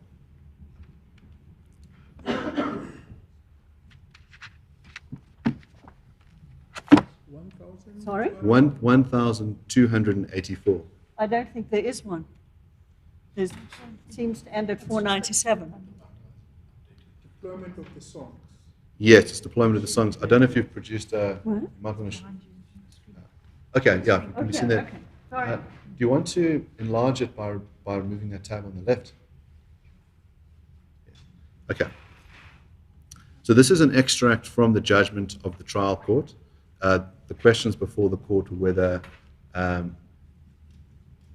whether Mr. Bikindi could be held liable for acts of genocide and for the use of his songs. I'm going to read to you paragraph 258. Regarding the impact of the songs played on the radio, prosecution expert Karanga testified that songs are more effective in a culture with an oral tradition. When expanded to radio broadcasts, he considered a song a highly efficient tool of propaganda, in part due to the fact that radio plays an important role in Rwanda's oral tradition. The defense expert testified that a radio broadcast throughout the entire territory would have a far more considerable impact than a public performance. Would you accept that that is a reasonable proposition, that songs can be used as propaganda? I think it is, but I would also say that that song and context and culture always go together. And it would be inaccurate to simply lump that as a straight comparison. There are very many differences around radio, around the involvement of the MNRD, and the government at the time, the consistent use of propaganda by certain radio stations, and Bikindi was a popular composer. Yes, in other words, context matters, and we're partly looking at different contexts of parallel, and I'm going to take you through the findings from that context, and we can see if there are parallels in our context. Now, at 263, the court says, in light of the evidence before it, the chamber finds beyond reasonable doubt that Bikindi's alleged songs were deployed in a propaganda campaign to target the Tutsis as the enemy and to sensitize and incite the listening public to target and commit acts of violence against the Tutsis. Now, in other words, this court has found that the songs can be used to incite the listening public. Would you take it as a correct proposition that songs can be used in that manner? I think I do respect the judgment of this particular court, but I think that what is very important to take into account is context. Now, if you think, if I may say, about Mr. Bikindi, and you obviously know an awful lot about him, far more than me, I'm sure, but he was also a member of Interahamwe, and Interahamwe was within Rwanda. It was a group that was vehemently anti-Tutsi. The government was anti-Tutsi. There's possible that there were a number of radio stations that were being published, funded. So there was a huge push. You could say that the whole government, if you like, was there, and there was this Interahamwe movement that Bikindi was related to. So to simply say as a general proposition that song can incite has then to be qualified by the context. Yes, in other words, Bikindi wasn't just a singer. Sorry? By the context. Context. Yes. Bikindi wasn't just a singer, he was part of a political movement. Is that correct? He was, but he was part of the, I'm not sure you obviously know more than this, but he was not a key player, because he was, as you also know, I'm sure, he was convicted in the end, but he was not convicted on the song issue. He was convicted for his general role in the genocide, not for the import of the songs. He was convicted for words. I'll take you there later, but he was convicted for saying things on the back of a car, kill the Tutsis. But the court goes into much detail about how his songs were used and what their impact was. Now, you said something really interesting, which is that he played a political role as part of the Interahamwe. Now, that strikes me as an interesting parallel with the situation we find ourselves at the moment. Mr. Malema is not a professional singer, he's a professional politician, is that correct? He's a professional politician, yes. Yes, and when politicians use these songs, they have, as you say, the platform, the stage, the cameras on them that they are taken notice of. They're not just mere singers. I think, again, the parallels are unsubstantiatable. So do you think Mr. Malema doesn't have power? Doesn't have what? Doesn't have power, doesn't have access to the media? Of course, Malema has access to the media, but the media in South Africa is very, very different from the media in Rwanda. If you know, and you do know because you have the evidence there, that one of the main radio stations, which was semi-public, was the Radio Milbilin, RTLM, Radio Television Libre Milin, and that was pretty well founded as a propaganda station. So Simon Bikindi had a whole army of rhetoric behind him. So I think to draw a parallel is pretty dicey. Let me ask you this. In other words, what gives you the platform for your propaganda? On the one hand could be a propaganda outlet, and the other one could be that if mainstream news picks up your propaganda and disseminates it. Would that be correct? I think there's a difference between propaganda and policy. Mm-hmm. Bikindi comes across quite clearly as a man filled with hatred for the Tutsi. Malema has a policy of land reform, and he draws on a long tradition of South African song in order to articulate that. Professor Gunner, were you present in court yesterday? No. Did you watch Mr. Malema's testimony yesterday?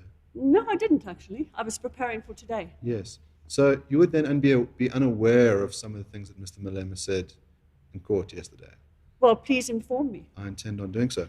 One of the things that was put to him, Mr. Malema, it's not covered in your article, said later, is he says, we are not calling for the slaughtering of white people, at least for now. And in cross-examination, I asked him whether he'd be willing to pledge to never call for the slaughtering of white people. And he refused to make that pledge.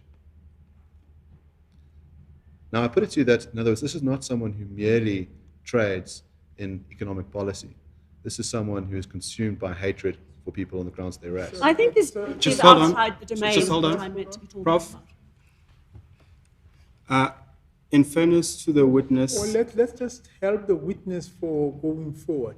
Prof, whenever one of the counsel stands up, particularly your counsel, it means you can't continue answering the question until I've heard what the point is. So you understand that? No, could you repeat it, my lord? You are about to answer a question. Counsel for the respondent stood up. What that means is that as a witness, you don't continue talking. Similarly, if the complainant's counsel stands up, you do not answer until I make a ruling. Thank you, my lord. Thank you. Yes, Mr. Kasiboto? my lord, in fairness to the witness, I would suggest that the question and the answer by Mr. Malema be given in full. It wasn't a strict, I refuse. It was qualified. That qualification must be put to the witness. Yes, Mr. Oppenheim. My lord, there was no qualification in court. The question put to him was, would you pledge to do this? And he said, first of all, he said, I would do it. And then I said, make the pledge now. And then he said, I refuse. I don't know if my learned friend wants to add anything else. Yes. That's my understanding also, Mr. Kasiboto. Your Lordship, it was a whole discussion. Mr. Malema said, this is the pain I've suffered. To which counsel for the complainant said, let's talk about the real pain. And then in response to that, he says, I will not apologize because black lives clearly don't matter. What My matters lord, this is in another section of the testimony. To say that this is the context for the pledge would be inaccurate. I'm putting forward the section on the pledge. I can't be asked to recite the many hours of Mr. Malema's testimony to the witness. I'm putting forward a precise question on the pledge. There were no qualifications to the pledge. Just give me 1 second.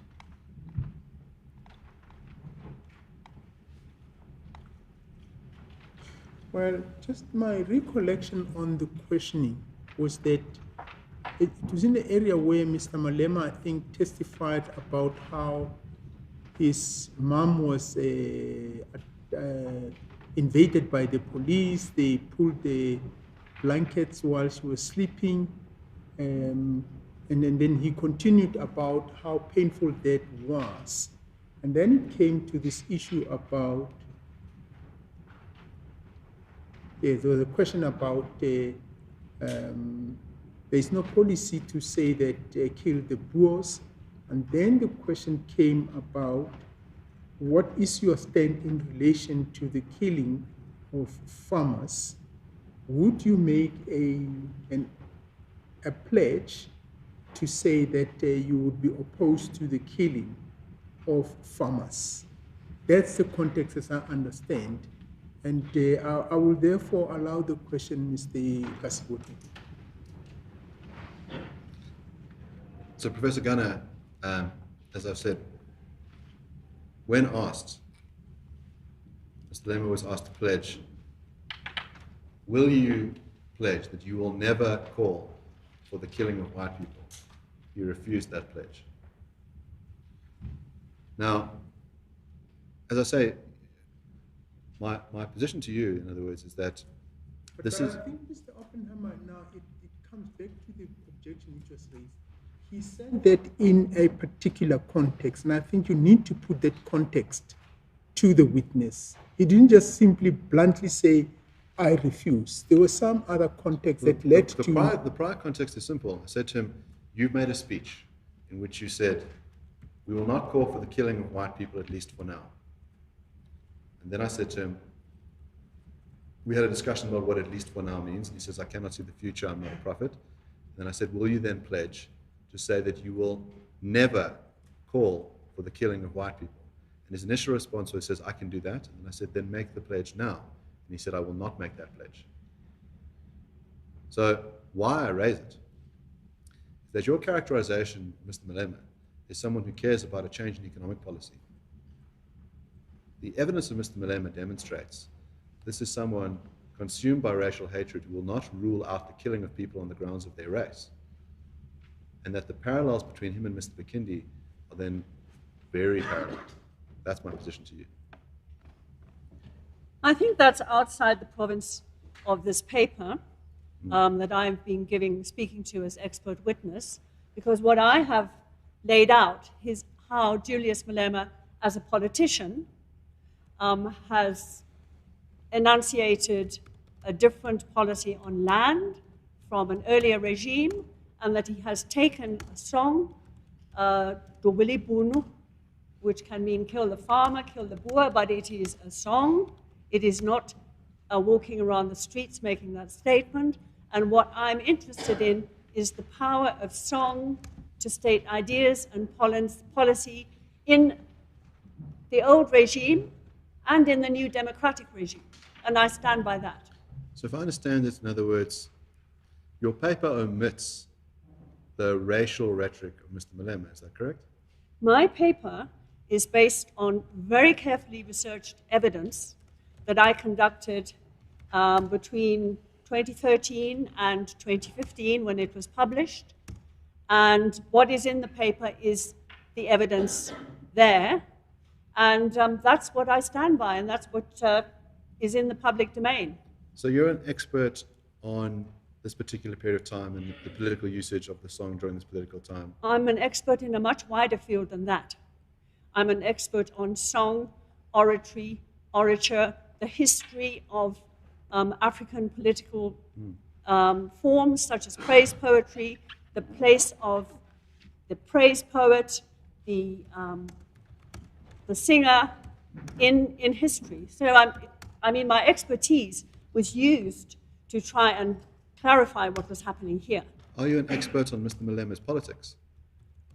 I'm a South African citizen, so of course I have a very clear idea about the politics of one of the political leaders, yes. Yes, so in other words, when I put it to you that Mr. Malema openly refuses to say that he will not pledge to say, I will not call for the killing of white people. You're aware of these statements because you're a South African citizen who's aware of Mr. Malema as a politician, is that correct? You have told me he said that yesterday. It's a well-known speech from 2016. Are you aware of it? It may be somewhere in my memory, yes. Yes. Now, are you just closing your eyes to it, or are you going to take it into account in his position as a politician when he utters words? I'm not closing my eyes to it, but I'm going on the evidence of what I've got about song. Yes, well then let's talk about what song means. And what politicians say outside song is really outside the domain of what I'm here for. Politicians, as you know, and as we all know, can say the most extraordinary things sometimes. So I'm standing with the evidence of what I have written about and talked to. Now, if I understand your evidence, it's that songs are a tool that can be used by politicians to propagate their ideas. Is that correct? That's part of what I'm saying. I'm also saying that song is a means by which communities and people give ideas and try to give directions to politicians. And in my paper, I maintain that that's what Julius Malema was doing. He was talking about take a different stand on land reform. Do you think it's possible to do two things at once with the words that you use? Is it possible to convey multiple meanings with the words that you use? I'm sure that you know that as well as I do. You can say, of course, language is multivalent. Yes, so one can say in the same song or the same speech that you are calling for land reform, and simultaneously one can say, I'm also calling for a particular race to be exterminated. One can do both of those things with the same speech. Is that correct? Well, this is pure hypothesis, Yes. and I'm not prepared to go there because it's outside the realm of what I've discussed. Professor Gunnar, as an academic, I would think that you are perfectly capable of entertaining hypotheticals. Now, I'm asking a simple hypothetical question, which is it possible, we can divorce ourselves from a particular song, is it possible to utter words or sing a song that simultaneously call for land reform on the one hand and also call for the extermination of a race? My Lord, I would say the question that Mr. Oppenheimer is asking is outside the domain of my expertise as an academic. And I would say that my interest is in Mr. Malema's political use of song within the long tradition of song in the South African public and political domain. And that is what I'm interested in as an academic, and that is what I have done. Professor Gunnar, is it your case, is it your testimony that you are incapable of answering the question? That you are incapable of understanding the hypothetical I'm putting to you? My Lord, I think that Mr. Oppenheimer is trying to come to a conclusion that really I'm not prepared to follow him into. Now, Professor Gunnar, that's the difficulty. In other words, it seems that you can see down the track. You know what the answer is. And now you are playing dumb. You're saying, I can't answer this question because you know where it's going to lead. That's incredibly evasive as a witness, especially one who's purported to be here independently, who will not be told what to say. Well, my Lord, I think Mr. Oppenheimer is trying to put words into my mouth. I would say that my expert testimony is around the use of song in the political domain, and that is what I have tried to follow through, and that is what I stand by. I am not here as an expert on people's political speeches. Professor Gunnar, I'm asking a very simple question. You've said that words are multivalent. Sorry, let's hear the objection. My Lord, she's answered the question. My Lord, I submit that the witness has just refused to answer the question. There hasn't been an answer. Yes, she has. She has refused. She says she's not going to answer the question because it falls outside her expertise as a person who specializes in writing on songs. Yes. So Well, she's saying, as I understand the question, she's saying, I'll answer your question if it relates to the issue of the role of songs in a given society. However, I'm not going to answer a song that relates to political speeches by politicians. Let's try and narrow it in. I'd like some clarity on this. So first of all, are you capable of answering hypothetical questions as an academic? My Lord, I am, of course, capable of answering a wide range of questions. What is relevant is whether it is in the ambit of what my expertise is in this particular instance. Professor Gunnar, the relevance of your testimony will be determined after your testimony is given. Now, I'm just asking a question as to whether you have the ability to answer hypothetical questions. Is your answer yes or no?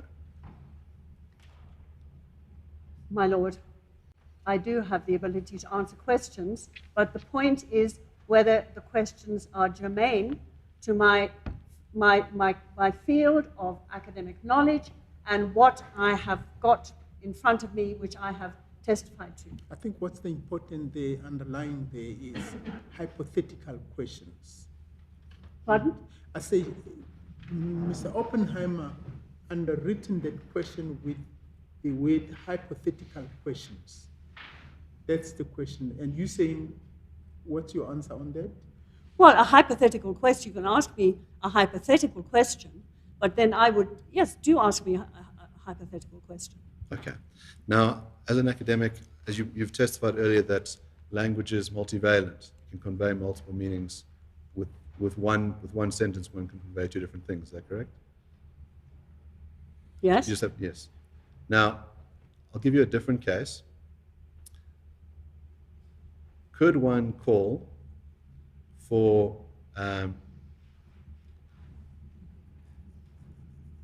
let's say, legal reform in a particular area, and simultaneously call for all women to be exterminated. All women to be exterminated. In other words, let's say you have a phrase that calls for a constitutional change to alter the rights of women, and that's calling for legal change.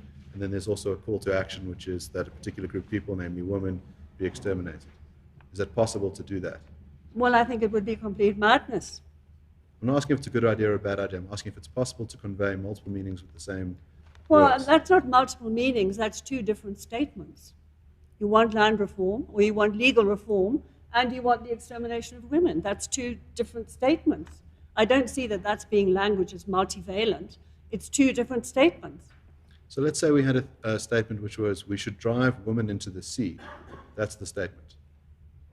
Now, could that convey multiple meanings? My Lord, again, I go back to the question of language and song. And I would say you could certainly have a song about driving women into the sea, but that would not mean that you actually wanted to drive the women into the sea. So I think there's an important difference between song and simply making statements.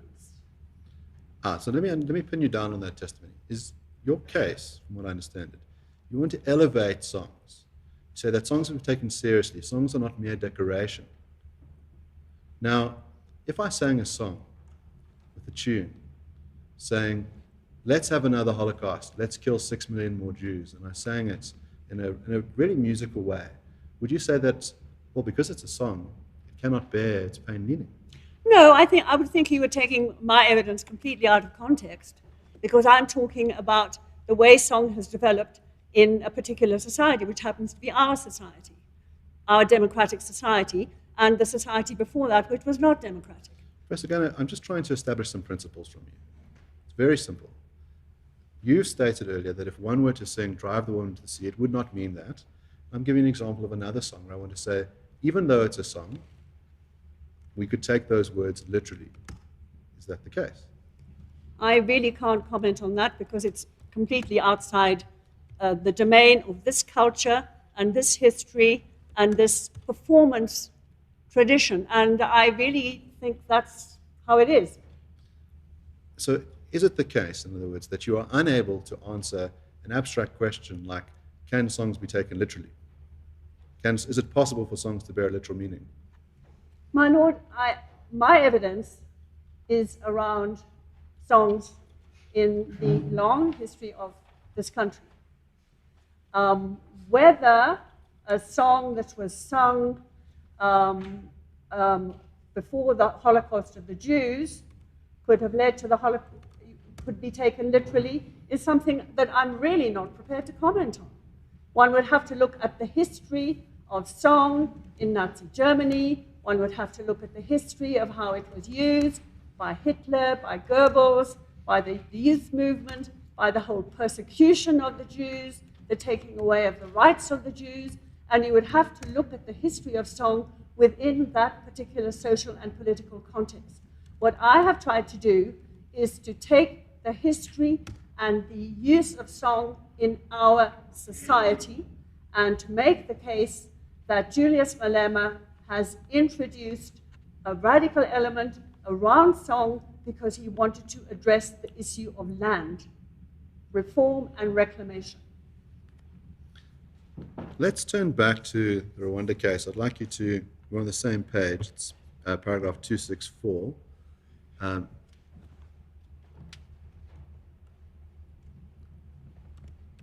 So, my Lord, it's 1286. Yes, I've got that. Here the court, in this conclusion, 264. Yes. The chamber finds that the names of the three songs manipulated the history of Rwanda to extol Hutu solidarity and that 2 of the songs were composed to disseminate anti-Tutsi propaganda and encourage ethnic hatred. Now, here's an example where the songs are used to do 2 different things. The one is extol Hutu solidarity, and the second is to encourage ethnic hatred against Tutsis. Would you accept that? Sorry? Would you accept that the song is doing two things? In other words, 1, extolling Hutu solidarity, 2, encouraging ethnic hatred against Tutsis.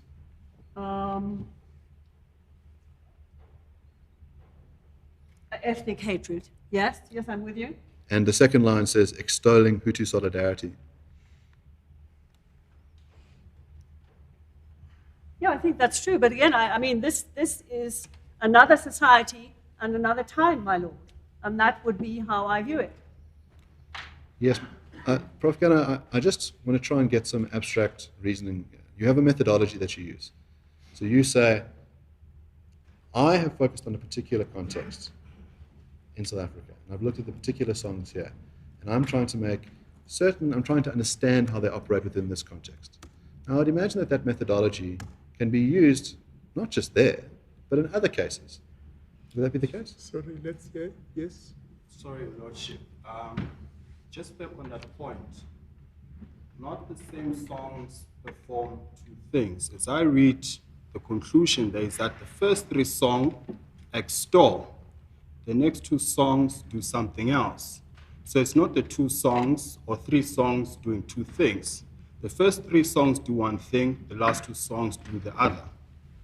My lord, there actually are, it's 2 of the same 3 songs, and I take some responsibility in that I didn't read out their names because I'm not familiar with the language, but I'll read it out again. The chamber finds that Twazazere, Nanga Amabutu, and Bene Sabahinzi, so those are the 3 different songs, manipulated the history of Rwanda to extol Hutu solidarity, and that Nanga Abahutu, being the second song, and Bene Sabahinzi, the third song, were composed to disseminate anti-Tutsi propaganda and encourage ethnic hatred. So, claim is a simple one. This tribunal found that 2 of the 3 songs had dual effects. The one was to extol Hutu solidarity, and the other one was to promote ethnic hatred against Tutsis. Now, simple question, is this possible with songs in general? Is it possible to convey 2 different things simultaneously? I think that, my lord, if I may address you. Go ahead. I think that these songs, the Bikindi songs, come out of a very specific Rwandan history, and that is the context in which you have to look at them. And that songs certainly in Rwanda has been seen as a very important point of education and teaching ideology. And whilst this was going on, song was being used in the camps by Kagame's government to make songs that would extol a new Rwanda to come together. In other words, to give a completely different ideology. So what I'm saying behind that is you have to look at where songs come from, who sings them, and why. I might generalize about the South African case, but I certainly would want to go into specificities if I was talking about songs in Rwanda or songs elsewhere in Africa. Maybe to be fair to you, I should just give you some of the context in South Africa. That Mr. Roots testified for a number of days in this court and has produced a book called Kill the Boer. Part of that testimony describes the nature of farm murders and their frequency and how they are performed. For many hours, he went into details about how people are tortured to death. One of the vivid cases that was given yesterday was of a mother and daughter who were tortured to death with glass bottles, that their genitalia were destroyed, and that the words "Kill the Boer" were painted in blood at the crime scene.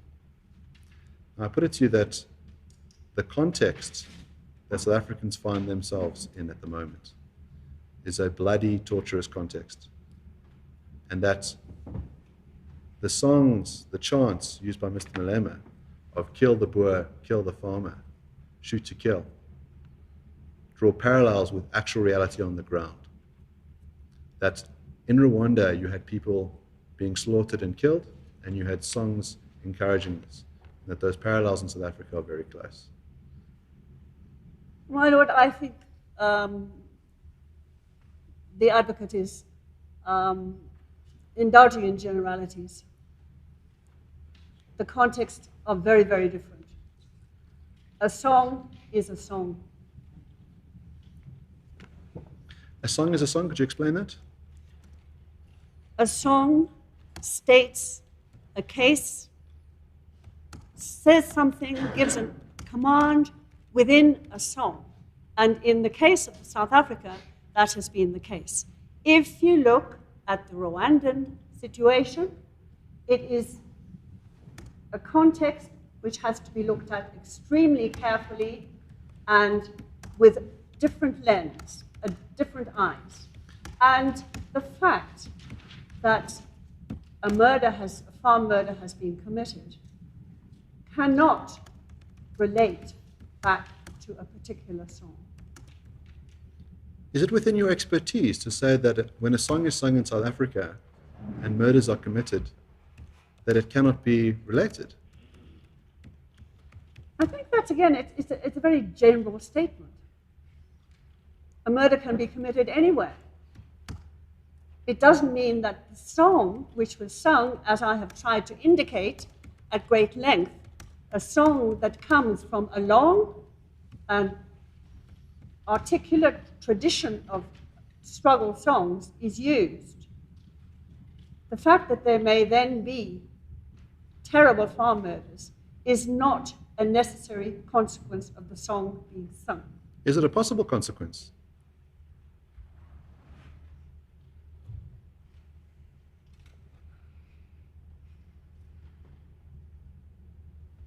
I would say not.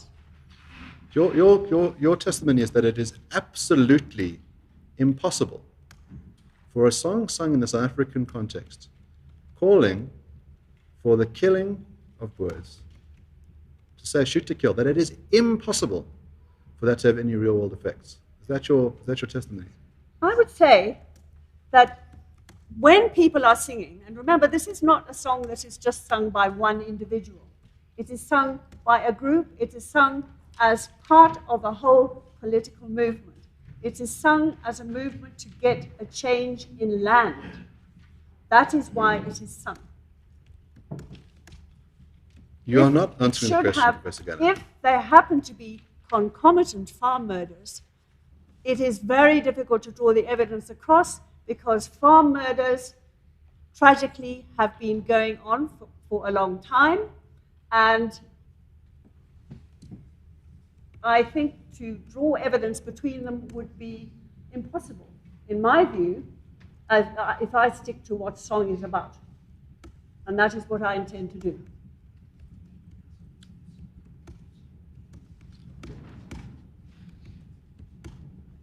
Now,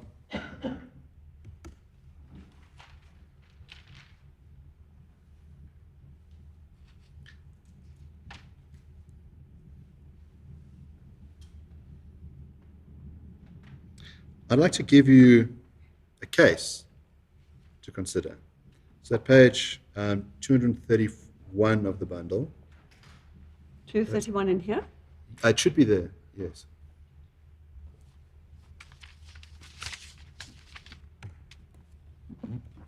It's at page 194 of the book, my lord, but the bundle can be used. 231? Yes, 231.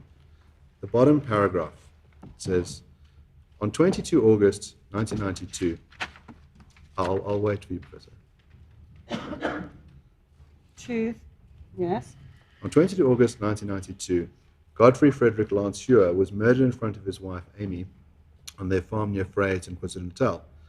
The killer was a 28-year-old man named Ntukuku Chwene. A Rossi special firearm, ammunition in a suitcase containing about 1,000 rand, $80 in cash, a pocket calculator and books also stolen from the scene. Chwene was convicted of murder and sentenced to life imprisonment.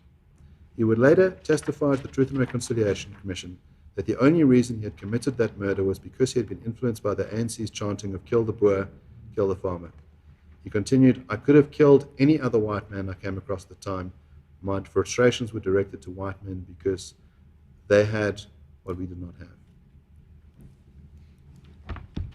Now, I put it to you that here is a real case of someone who says, I was influenced by those words, and I went and killed someone because of those words.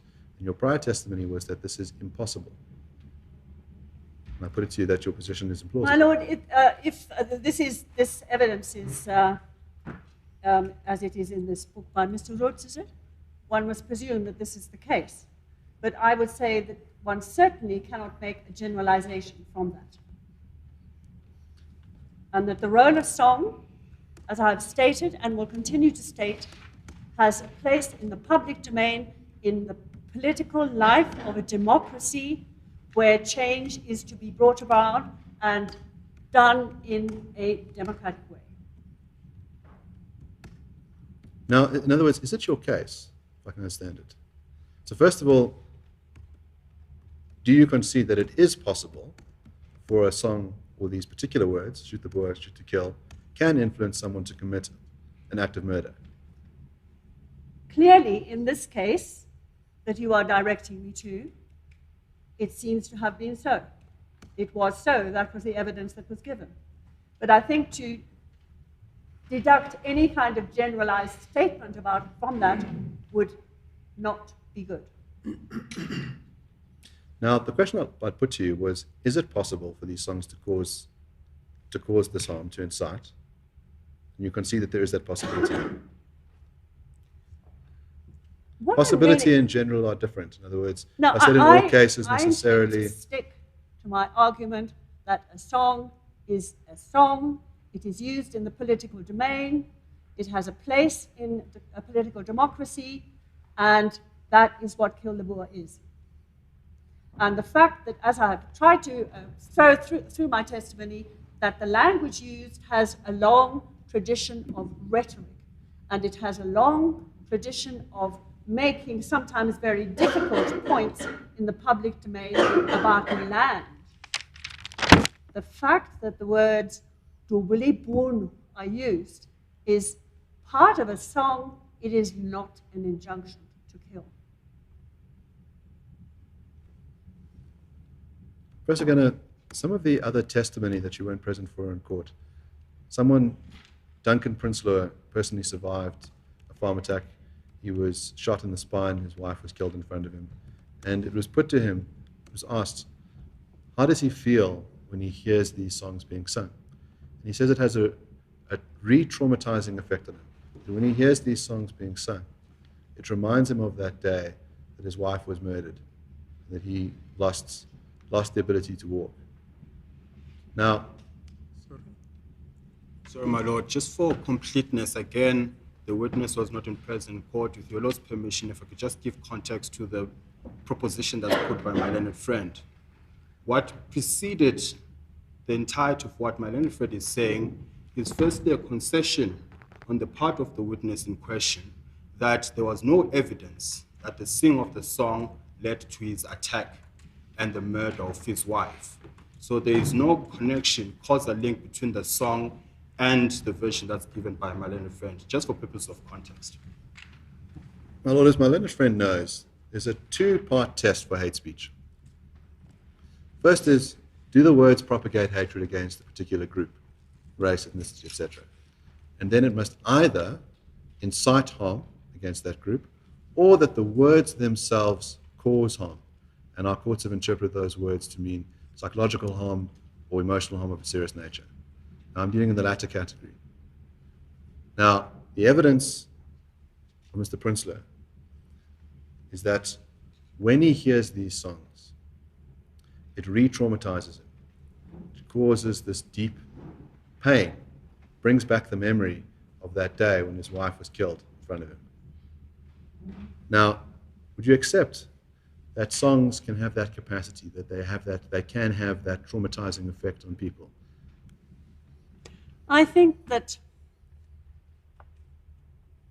what we need to remember is that the song Kill the Boer has to be seen in the context of the political domain. Someone may well be traumatized by the song, but let us remember that many of the people who sing the song are singing it because they want a juster society. They want land distribution.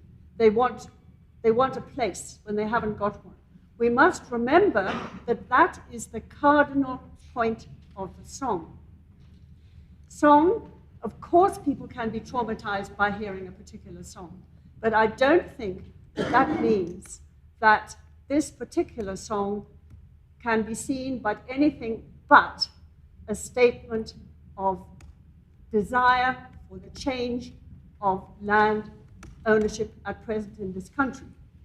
And also that it was used by Malema and had been used before him because he did not introduce it. It was used by Malema to make the point that the land issue has not properly been tackled. Professor Gunner, then let's just get clarity on your statement. It seems that the song can have two effects based on your testimony. The one is that it can be a call for land reform, and simultaneously that it can traumatize people who listen to that song. Is that correct? You have, Mr. Oppenheimer, my lord, has given evidence of one man who was traumatized by the song Kill the Boer. Is it the case? I don't see that that leads to a general marking of the song as a song that can cause trauma to a particular group, particularly if the group in question, the demographic group in question, could begin to understand the wider parameters of how song has been sung by African cultures and African political leaders and African political artists for a very long time in this country. And I stress in this country because I think, again, the Rwandan parallel is specious and is not one that would hold up to serious comparison if you looked at the context, the culture, and the history of each society. Professor Gunner, so I don't interrupt you, maybe it's once you've finished addressing the judge, if you can just look at me, then I can see that you're ready to speak. Professor Gunner, Mr. Malema testified yesterday that when he hears the national anthem and he hears destem, that portion in the national anthem, that he finds that incredibly traumatic. And he gives examples of people who were jailed, captured against their will, and treated very badly, and they could hear that song being sung at the same time. Now, the EFF is on record for saying that destem should be banned from the national anthem. Now, what would be your response to that position? Well, first of all, I think destem is a fantastic song by Langenhofen. I love it, and I love the new version. It's fantastic. We won't sing it now, but it's a great song. Whether that's official EFF policy or not, I don't know. But I think what it's saying is that songs have very evocative power. A song that may disturb one person may be inspiring and uplifting and be part of a vision of a democratic society to somebody else. And that's how it is. So in other words, your position is that songs can have dual effect. A song can be both uplifting and inspiring and also cause trauma to people at the same time. Is that correct? Well, you have informed me that it traumatizes Julius Malema. Yes. Is that what you said? That was his testimony. Trauma. Trauma when he hears destem. Is that in the records? I think Mr. Malema was quite emphatic about the effect that it had on him. There is video footage of it. Answer the question. We're not going to answer the question. I see you looking at me. I'm not answering questions. Just from what I understand, your response is that that structure is hyperbolic. Is Sorry? That when Mr. Malema has described himself as being traumatized, do you think he's being hyperbolic?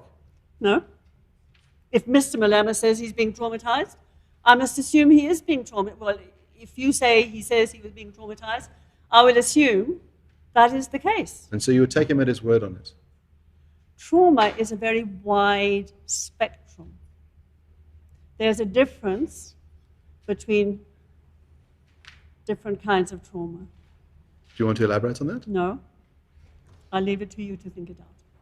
No, I think I'll ask you. If you're saying that there's different if there are different ways in which trauma could be understood. I think so. I mean, it could make you just feel rather uncomfortable. And of course, we can always try and persuade Mr. Malema that, in fact, Distem is a fantastic song and he should go along with it. And it's about land, and it's about a sort of just idea of land, if you like. And it's a vision of a land that really does, everyone has a stake in. So possibly Mr. Malema can be persuaded. So would you say that, in other words, there's an incoherence in the position taken by Mr. Malema, which is to say, I should be free to sing Kill the Boer, Kill the Farmer, but Distem, that should be removed. That there's an incoherence in that position. Can you repeat that question? Is there an incoherence in Mr. Malema's position? You're saying he should be counseled to accept the song and its singing. I don't know. I'm sorry. I'm just rather fond of Distem. So I think song is very emotive and it's very affective, and that's why it's been so important in South African history. But song is also about ideals and visions and aspirations. And that's what I think, that is the category that Dubili Bunu comes into. And I think, hopefully, by giving some understanding of what people mean when they sing, what it means to them as they sing, and what the singers hear, what they are hearing is a song about land, a song that gives them a place as a singer, gives them a voice in a society that comes outside a political elite. And that is part of the power of song. Are you aware of the slogan, blood and soil? It's not a new slogan. It can be used by many people. Yes. And are you aware of it being used by the Nazis? It was also used by the Zimbabwe liberation fighters. They were called Sons of the Soil when they were trying to wrest power from the colonial regime. So it is one that can be used in many different contexts. Yes. Across different contexts, this term can be used. That blood and soil, as used by the Nazis, referred to there being one race of people that ought to occupy German land, that the land is an important part of healing the German nation, that term land and soil was used by them. Blood and soil is a very, very common nationalist slogan. It could be used by very, very many people in very many different contexts. And to simply say that it was a Nazi slogan would be to be diminishing the power. If you say blood and soil, you might be interpreted as saying as you want to fight for your land. Yes, as the Nazis used the slogan. So did the British soldiers. So did the South African soldiers who fought in that war. So you'll accept that a phrase can be used across time and across countries and can bear different meanings in those contexts. In some contexts. And blood and soil is not a song. It's a proverb. It's a slogan, if you like. Would we condemn some people who said blood and soil and not others, depending on the context? I think that's not a question that relates to my expertise again. I think that it's such a common idea, blood and soil. Many, I mean, if you think of the Anglo-Boer War, you think of many different wars, the idea of blood and soil. I will give my blood for the soil. It's a very simple and profound idea, a very masculine idea probably, but, you know, it is an idea. So I don't really see that it has any relevance to the song that I'm here to talk about. Just to get a position on what you think songs do. From what I understand, you said songs are not mere decoration. Is that correct? We're talking about the South African context because that's very, very important. Let's constrain ourselves to the South African context. Well, that is what my article was about, and that is what I've been trying to give the court some sense of, because I think song has been misinterpreted. I think song has been not recognized as important enough by some elements of even the ANC and the new dispensation. And, and so I was interested to see how it would have its place, and that's why I looked at the Zuma case and then the malema case. I think you've got on something very accurate there, which is that the role of song is being under-recognized, that it is an important rhetorical tool to be used by politicians. And as you said, it can have this power of agitation, that it can stir people up, and that it can be used, as you said, to call for change, to change to a system. And I would just say one step further, that you can call people to action with song. I think that is not what I would say that is not something that I would agree with. It can call you to action to perhaps be a member of a political party because you heard the song. But if a song is a song, it is not the same as a command. And that is what I would stick with. I'd like to talk about something else. My learned friend played a video which loosely translates as to Tambo must call on Botha to free Mandela. And you testified that that song could be, you could change the lyrics. You could have 3 different protagonists in that song. Is that correct? I did say that because songs change. Yes. Now, let's say we just added in the different protagonists. Would it still have, would it cross-reference back to the earlier song? It's sung to the same tune. We've changed 3 of the words. Would it still have the valence of the prior song, or at least be related to the prior song? It would have to have a constituency. It would have to have meaning. It would have to have power and affect. It couldn't be sung by someone who didn't understand the constituency of song in the political realm. So if it was sung by someone who understood the power of song in the political realm, and they changed one of the words, would they be able to rely on the prior words of that song? I'm afraid I don't know. So let's say, for example, we just changed one of those. So, Tambo, please call on de Klerk to release Mandela. We've just changed Botha to de Klerk. We sing the song to the same crowd, same tune. Is it an entirely new song, or is it the same song? It's an adaptation of the song, because songs often have a very similar structure. Yes, it would be an adaptation of the song. Would it have a similar effect on the crowd? In other words, when we've changed the one word from Botha to de Klerk? I don't know. I'm not prepared to say, because it's hypothetical. So I don't know, because it would then be a different song. So then I would have to look at it and say, well, what's happening here? The fact that that song seemed to have been used to have Te Tanobot Kululu Mandela was a call, a request that something happen, for sure. But that song remains within the wider domain of song as liberation song. So it becomes reused, it becomes part of being remembered as a song. Now, with the audience hearing just the one change, and in other words, it is de Klerk who releases Mandela, would they understand there was a prior song, the person who's supposed to do the releasing was being called upon, was Botha, it's now being de Klerk. Would they understand the history of the prior song when they hear the adapted version of the song? I have no idea.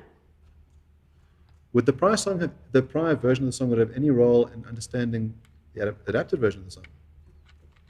I have no idea. That strikes me as strange. I think your mind is running ahead of you, and you can see where I'm going. And now you want to deny something incredibly obvious because you know where I'm going. Just be honest with this I'm court. afraid I'm being absolutely clear. I don't know. Your earlier testimony in chief was that these songs are fluid, that one could even change the words of the song, and people would know what the song was, that you can play with it. Is that correct?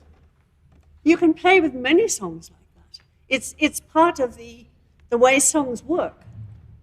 It's why the Dubula song, I mean, it comes up in so many different forms. Yes. Of course you could change, you might be, I don't know. I really don't know. Would it be a new song every time, or would we say this is the song with adaptations? It would depend who was singing it. It would depend on the context. It would depend on a whole lot of things. Yes, this is a, I will say maybe this is my personal distaste for this hyper-particularism, this inability to answer abstract questions just strikes me as incredibly evasive. I don't know. I'll give you an example that Mr. Malema took yesterday. I asked him whether he could condemn the killing of those two women that I mentioned to you, the mother and daughter who were slaughtered in this very brutal way. I said, would you accept that the power dynamics of the person who tortured them to death, oppressed those women, should be condemned? And his answer to me, he says, I don't have enough information. I don't know what their class status is. If they're working class, maybe I could answer that, but maybe they're upper class and I can't answer it. And this evasive line strikes me as similar to that. In other words, you're retreating into areas of saying, I don't have enough context because I want to evade your answer. That's the tactic that you're using. What Mr. Malema says on that is not my business.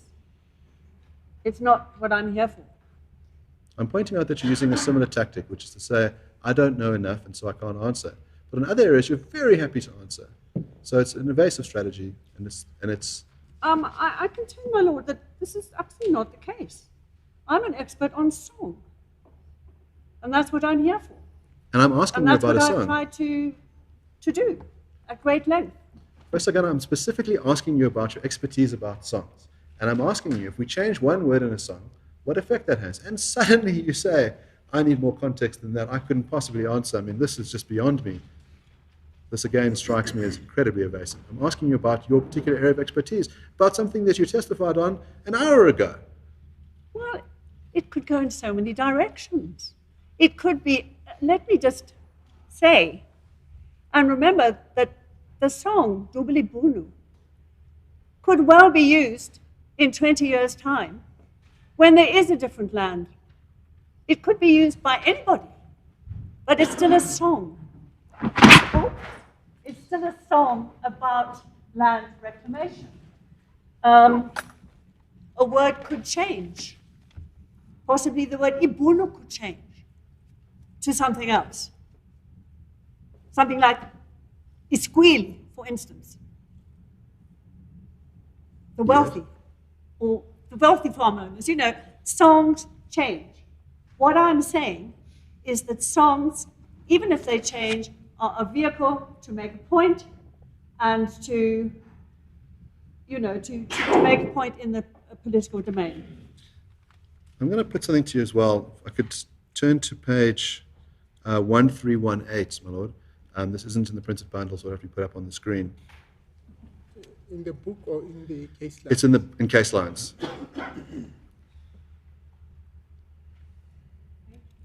1318, 1318. We could turn to paragraph 386.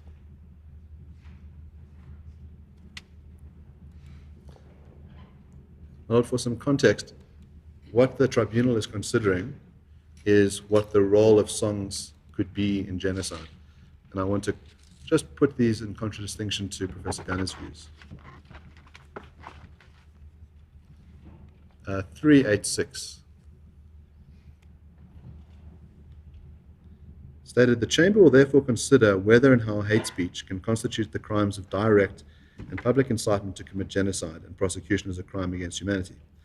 The Chamber notes that under certain circumstances, a song or speech could be considered participation in a crime, such as genocide or murder, through aiding or abetting, inciting, or even ordering the crimes or evidence of conspiracy to commit genocide. Now, here what the tribunal says is that under certain conditions, songs can be used in that manner. Would you accept that that is true? I think clearly in the Rwandan case, this was so. Yes. The court goes on at 389, says, depending on the nature of the message conveyed and the circumstances, the Chamber does not exclude the possibility that songs may constitute direct and public incitement to commit genocide. I think, again, I'm going back to my ground, which is what I've been examining here and what I've done my work on. And I would say no. If you take a generality, If you look at what happened in Rwanda, if you look at the number of people who were singing, if you look at the radio, if you look at the propaganda from the government of Habyarimana, then it becomes, again, a wider context. What I am talking about is this particular context. Let's draw those parallels properly. You're saying, in other words, let's just say, when this court, in these particular circumstances, looking at Rwanda, you'll accept the truth of that statement. The statement was, depending on the nature of the message conveyed and the circumstances, you've got those caveats, the chamber does not exclude the possibility that songs may constitute direct and public incitement to commit genocide. So there's the sub-caveats, you've got the context. Do you accept that that statement is... I don't accept that about song in the cases I've been looking at, no.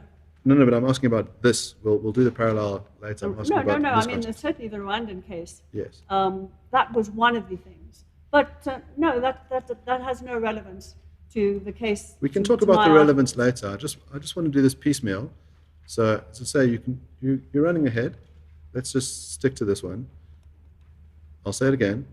The court finds, depending on the nature of the message conveyed and the circumstances, the chamber does not exclude the possibility that songs may constitute direct and public incitement to commit genocide. Now, this is in Rwanda, Rwanda, in that particular case. So we won't move to our context yet. We're just in this context. In the Rwandan case, that seemed to have been so. Yes. And then at paragraph 395, following page, tribunal says, finally, depending on the message conveyed in the context, the chamber does not exclude the possibility that songs may constitute persecution as a crime against humanity. Would you accept that in the Rwanda case? Well, clearly, that's what they came up with. Now let's try but again, the context matters. Let's get on to that. Now, the context in Rwanda is that you had a richer group in the form of a wealthier group in the form of the Tutsis, who had minority rule in Rwanda and were viewed as oppressors of the Hutus. Do you accept that's the case in Rwanda? They all spoke the same language. You know that. Okay. They all spoke Kinyarwanda. Mm-hmm. So in other words, even in a situation where the two groups spoke the same language, the one was viewed as other and was viewed as a minority oppressor group. Is that correct? Within a long history of French and Belgian manipulation. Yes.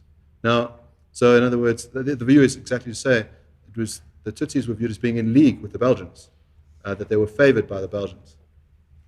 I don't know my Rwandan Belgian history very well, but certainly in many countries, the colonial authorities played on divisions and hostilities within a country. Yes.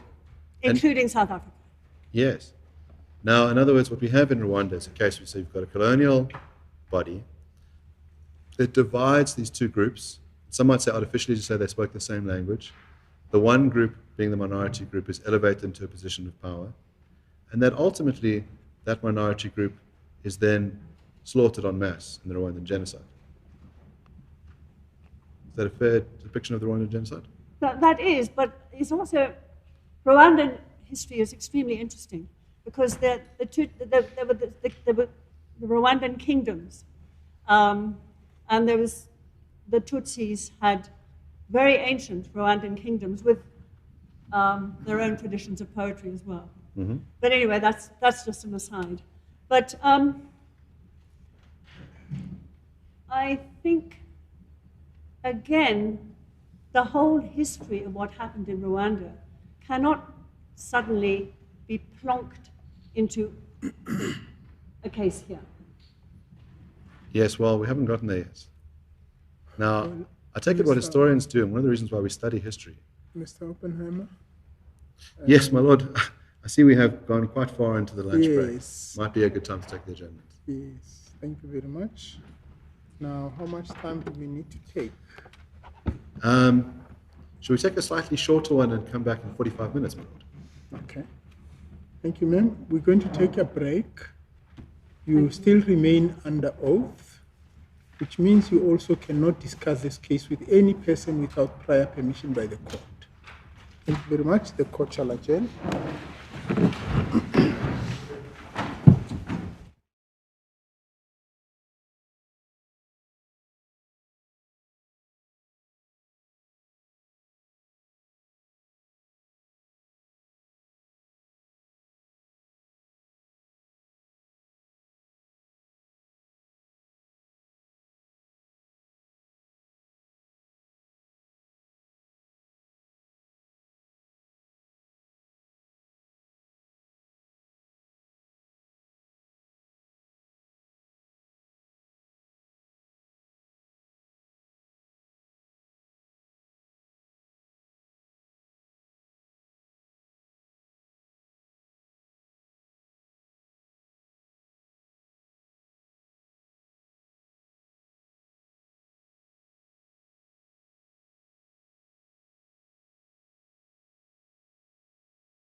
Professor Gunn, before we adjourned for the lunch break, we were talking about Rwanda, and we were talking about South Africa, and there's questions to different contexts. And so I'd like to start with an extract from a book which we can put up on screen.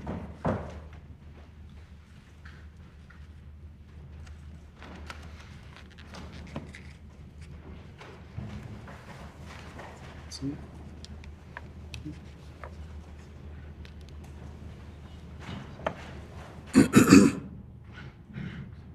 Sorry, I just want to make sure that the cable's connected.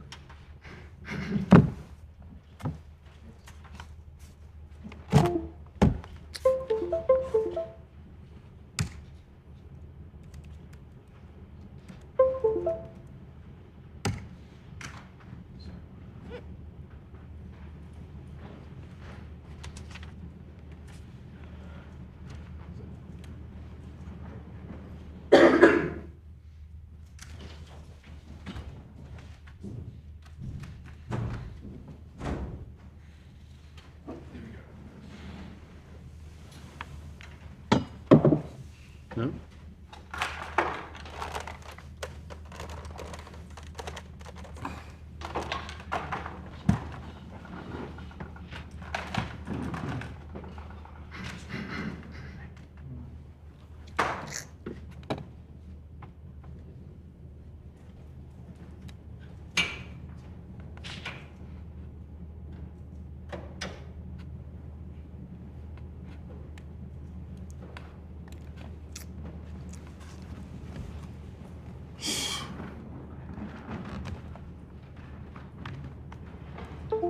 Well, I'm just going to try and plug the cable into the second laptop.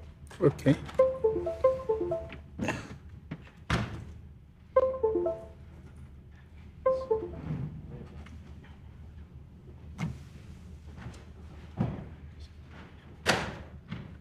Well, what I can do is I intend on reading out an extract from this book and explaining what it is. I'm hoping that it doesn't prejudice the witness if it's not visually available. I can just read slow or slow it down. Excuse me, what are you reading from? I'd like to put it up on, the book is called Conspiracy to Murder, the Rwandan Genocide by Linda Melvin. I'm going to read out a page. Ideally, I'd like to be able to put it up on the screen, but if the technology won't comply, then I will just merely read it out.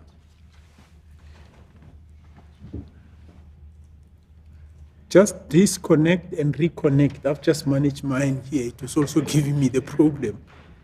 It's how this technology.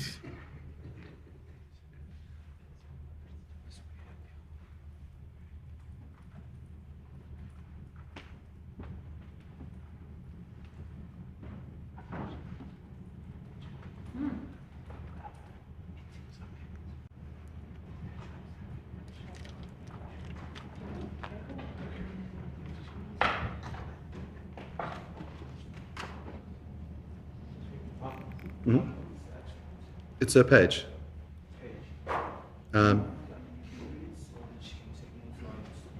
Yes, we can do that. So, my lord, we'll make it available on the case lights bundle so that it is available to the court afterwards. It's an extract from a book called Conspiracy to Murder, the Rwandan Genocide by Linda Melvin.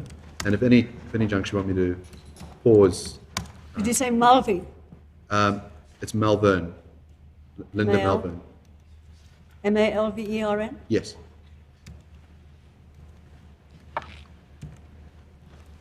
The extract is as follows. It says, Jean Kambanda, the future Prime Minister of Rwanda, was born in 1955 in Gitarama in the last years of the monarchy. He was 2 years old when the Hutu first called for an end to their subservient status. Their bitter and ultimately violent struggle began in 1957 with the publication of a Hutu manifesto calling for majority rule.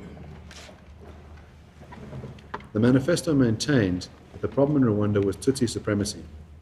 Many Belgian priests who live in Rwanda agreed and helped the Hutu in their struggle, providing access. Mr. Oppenheim, I can see the witnesses kind of trying to catch up. Why don't, because I see you reading from your iPhone, yes, or from the phone. If you have it as that caption only, why don't you send it to the other attorneys, and then she can get it on to. You That's an probably excellent could suggestion, even Lord. send it to me. Let me see if our emails this time works. I've sent you and put it on your phone on WhatsApp. You want to? Okay.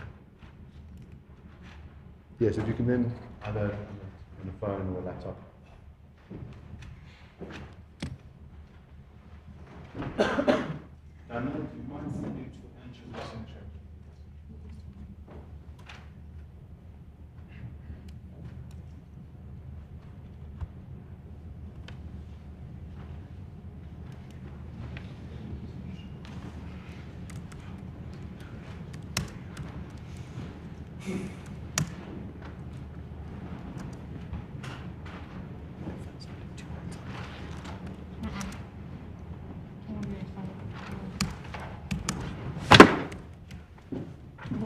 Is it? You can do it. No, I don't have.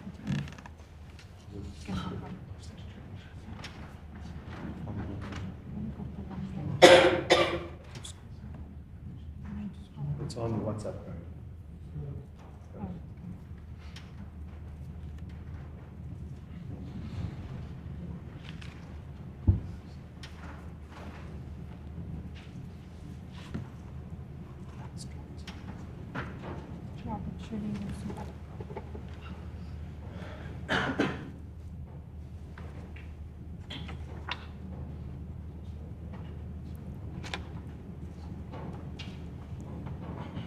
Is it a bird?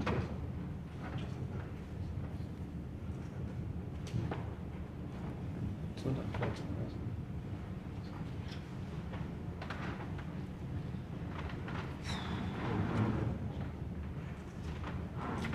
Maybe what you should do on your computers is get out of the. There we There go. you my go. lord. Okay.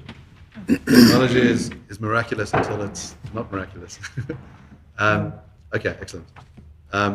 So, Professor Gunnar, that is the front cover of the book, and then I'm going to turn to the extract, which is on the following page, and I will read it out, and that should be quite visible now. Start from the top. Jean Kambanda, the future Prime Minister of Rwanda, was born in 1955 in Gitarama, in the last years of the monarchy. He was 2 years old when the Hutu first called for an end to their subservient status. Their bitter and ultimately violent struggle began in 1957 with the publication of a Hutu manifesto calling for majority rule. The manifesto maintained that the problem in Rwanda was Tutsi supremacy. Many Belgian priests who lived in Rwanda agreed and helped the Hutu in their struggle, providing access to the outside world and a lobby in Europe. A rallying point for the so-called social revolution was the belief that the Tutsi were not really Rwandans at all. They had overrun the country years before. For the Hutu, the future of Rwanda meant freedom from Tutsi rule, and for the Tutsi, it meant a restoration of their dynastic customs and an end to Belgian colonization. In turn, they were Tutsi supremacists who believed that the Hutu were by their very nature subservient. The United Nations also considered Rwanda's problems in terms of a racial divide. When the Hutu manifesto was published, a UN report had loftily claimed that there was little hope for a rapprochement between the races, and called on the Belgians to help to emancipate the downtrodden Hutu. And then in 1959, a series of events led to terrible and devastating violence. The king died in mysterious circumstances after being treated by a Belgian doctor. To this day, his death remains a mystery. The Tutsi elite blamed the Belgians and Hutu extremists. The Tutsi decided to try to destroy the emerging Hutu leadership. In November, a Hutu leader was attacked by young Tutsis, and a series of killings of Tutsis began. Now, Professor Gunnar, I raise this because, as you say, it's important when we're talking about different countries, different times, to understand the context. I want to put to you that Rwanda and South Africa are not the same countries. They've gone through different histories. But it's possible for us to use analogous reasoning to try and find out whether certain principles in one case follow into another case. And the difference between an analogy and things that are identical is that analogies are by nature non-identical. But there is a principle at play that can be carried across time and across the different cases. Now, if we look at some of those parallels, which I'd like to put to you, it's that there was this conflict between Hutus and Tutsis is partly the result of colonial intervention. That, as you mentioned earlier in your testimony, we had a Belgian occupation, you had a foreign power that played a role in that place and that created tensions. Is that correct? It is correct, but we could have used other analogies. We could have, you could have taken other cases of civil war in Africa, like Nigeria. You could have taken the animosity between the Yoruba and the Igbo, or the Hausa and the Igbo. So there are many examples. Yes, this is one example among many, and we can draw these parallels, and we can see how this particular instance, as you said, of colonial occupation can cause inter-ethnic tensions in a society. You could use Eastern European examples as well. Yes, yes. Now, I'd submit that in South Africa, we've had a history where you've had people from, from Europe who have come.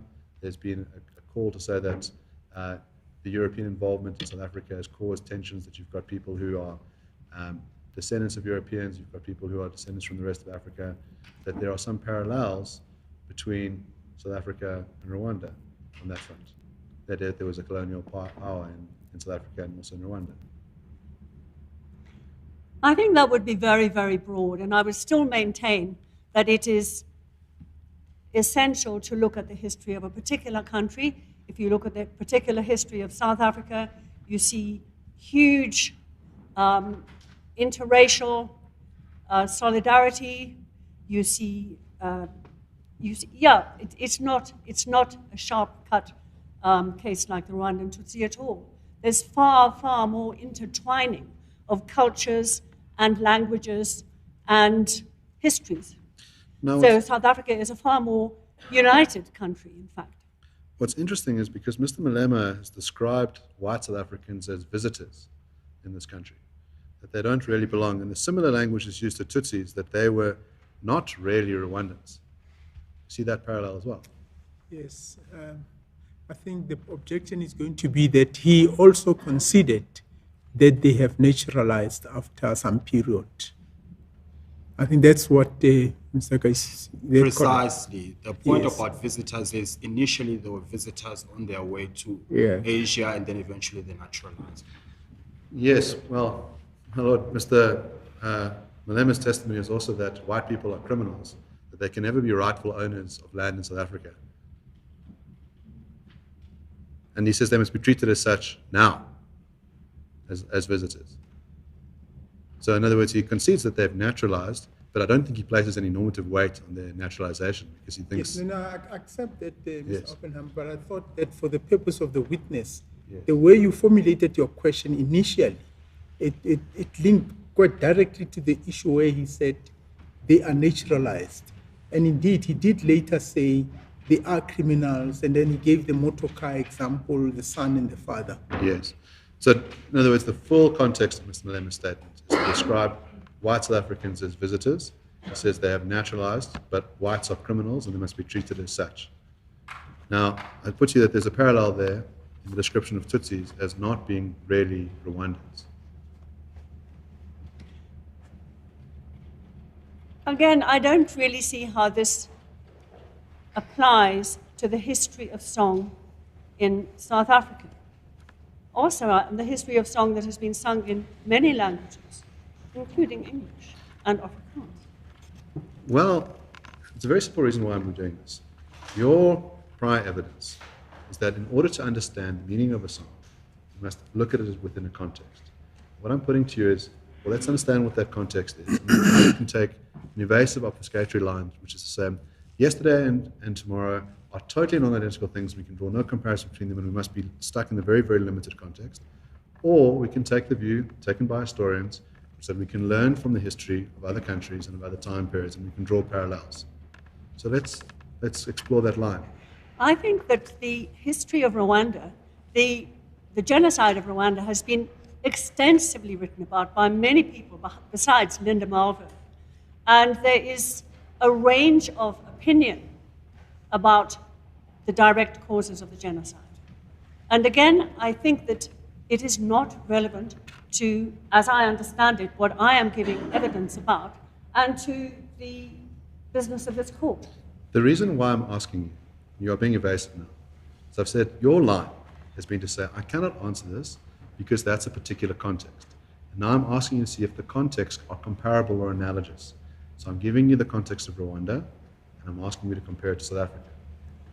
Don't jump too far ahead. You know where I'm going, and that's why you're being evasive. Mr. Oppenheimer, I have no idea where you're going. I'm just dealing with the present moment. Then let's do that. So what I'm asking at the present moment is, it would appear to me that there's a parallel on one particular issue, which is that Tutsis were described as not really Rwandans and from elsewhere, and that whites have been described by Mr. Malema as visitors and as those who are not rightful owners of land and who are criminals. It strikes me that it's a parallel. Is there a parallel or not? There's a parallel in the two comments, but there's not a parallel in the way in which democracy and the groups in this country have in fact meshed together and worked together and constitute a quite remarkable multiracial society, which still has, and this is the content that I've been dealing with, the issue of land, amongst other things. And song, as I've said, has a role in making political comments about song, about political matters. On that front, I think it would be fair to you to put what Mr. Malema's take was on the song Kill the Boer, Kill the Farmer. I'm going to give you a copy of Mr. Ritz's book. It's a physical copy. It's at page 214. Is that the coming DRC? No, it's Kill the Boer. I can pass that to you. It's at page... By Mr. Ritz. For the witness. Yeah. All right, you can hand that up. So if we go to page 214...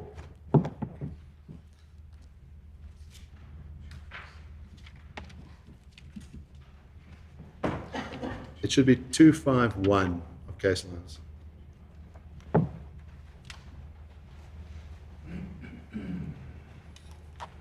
Who is the publisher of the book? It's Kroll Publishers. Commissioned by Afri Forum. Yes.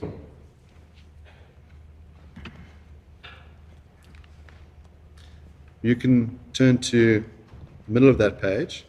214. It's 214 in the book, yes. At the section where it says in cross-examination.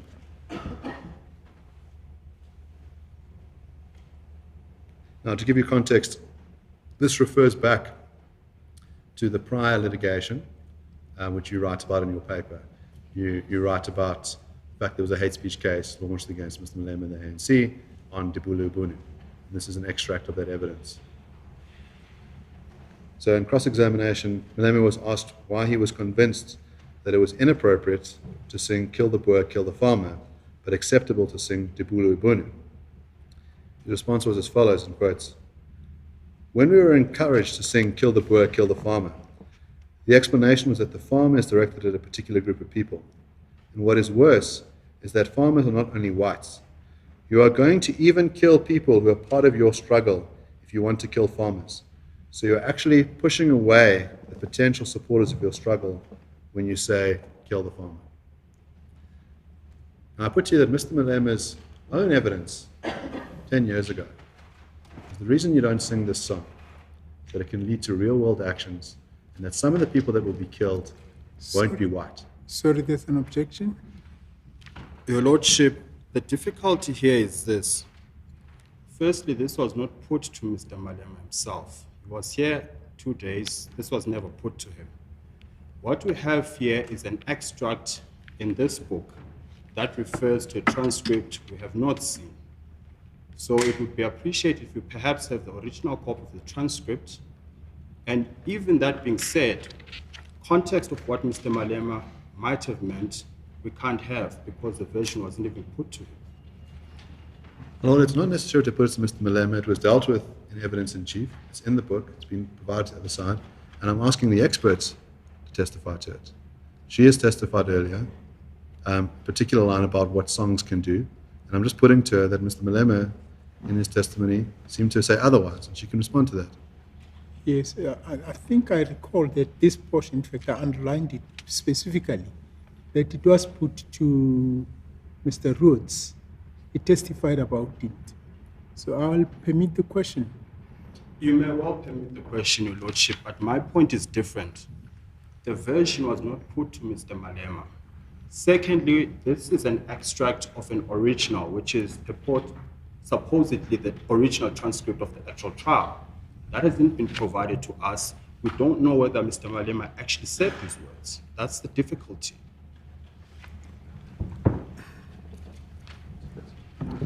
Well, my lord, my learned friend, if he wants, at the end of this matter, this book has 1,000 notes in it.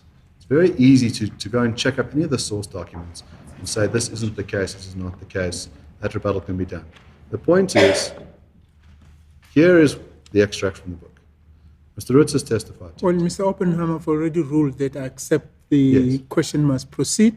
There's an issue about the record, and I would say, in the interest of progress, the two councils must discuss the issue of the record, how you exchange the recording, and the other side can look at it at an appropriate time, and before you address the court, that can be dealt with, and I'll weigh it at the time of considering the matter. I appreciate that, my lord.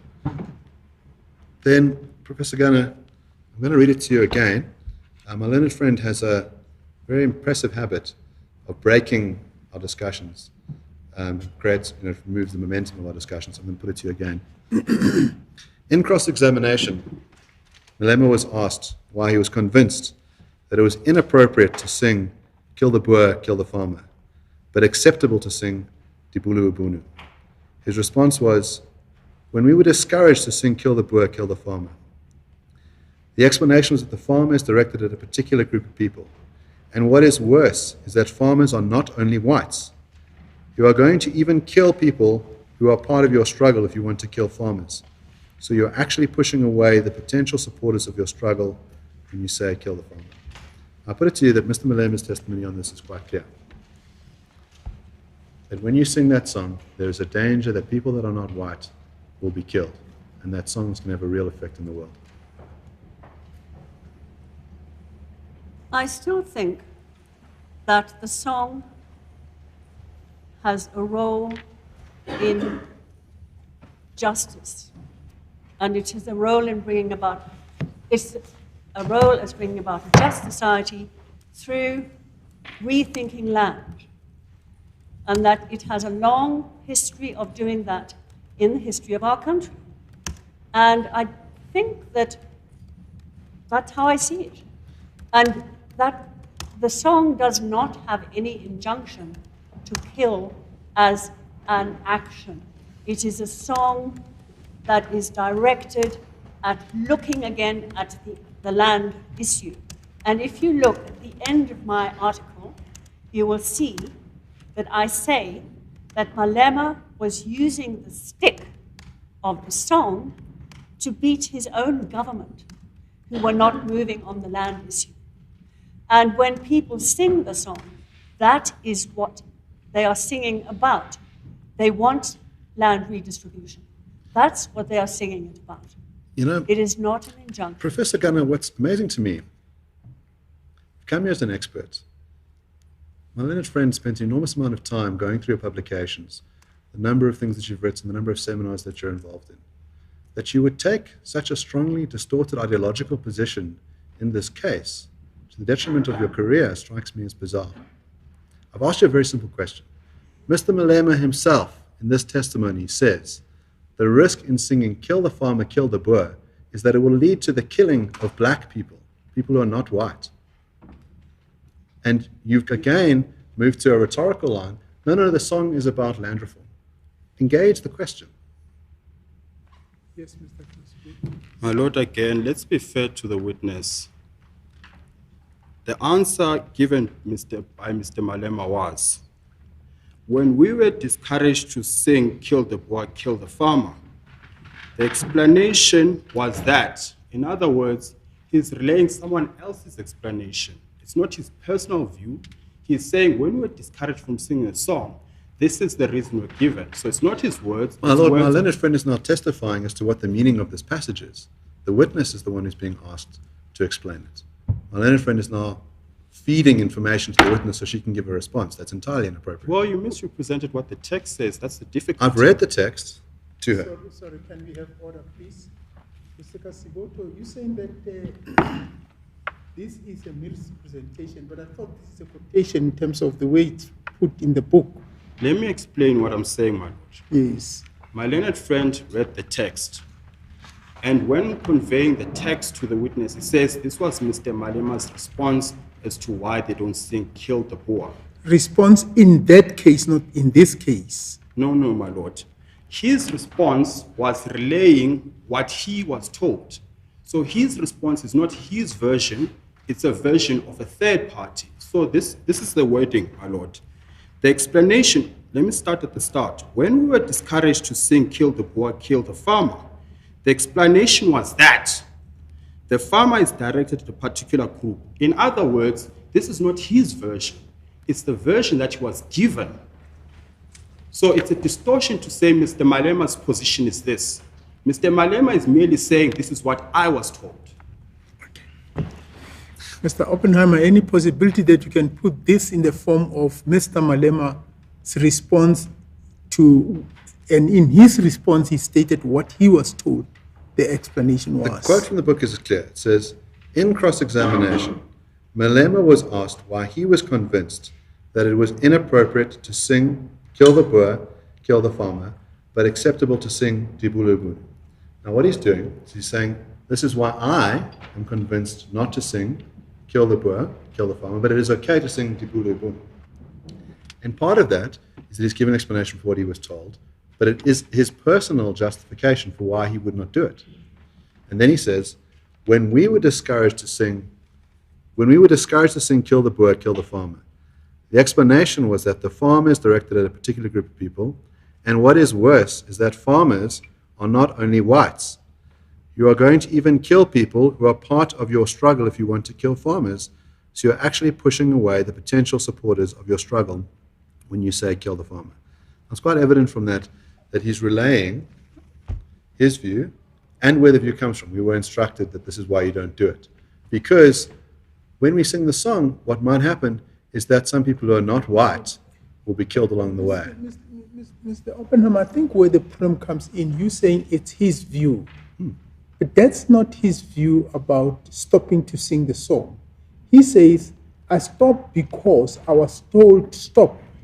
If you continue with the singing, you're going to cause the killing of other people in addition to the killing of the whites. And that is but what the personally way, convinces But the way them. you put it now, and I think that's where the objection comes in, is as though Mr. Malema, when he testified, he said both. In other words, he says, I was told to stop. And the second aspect of it is, I then agreed with what I was told. But that's not what this presents. He says, I stopped because I was told to stop, and the reason for that is XYZ. Well, my lord, I'd submit that in that prior paragraph it says, in cross-examination, Malema was asked why he was convinced that it was inappropriate to sing the song "Kill the Boer, kill the farmer." In other words, he's saying, I am convinced they should not sing the song. And let me tell you why I am convinced. So it is both a personal reason for why he would not sing it, and Mr. Malema has testified.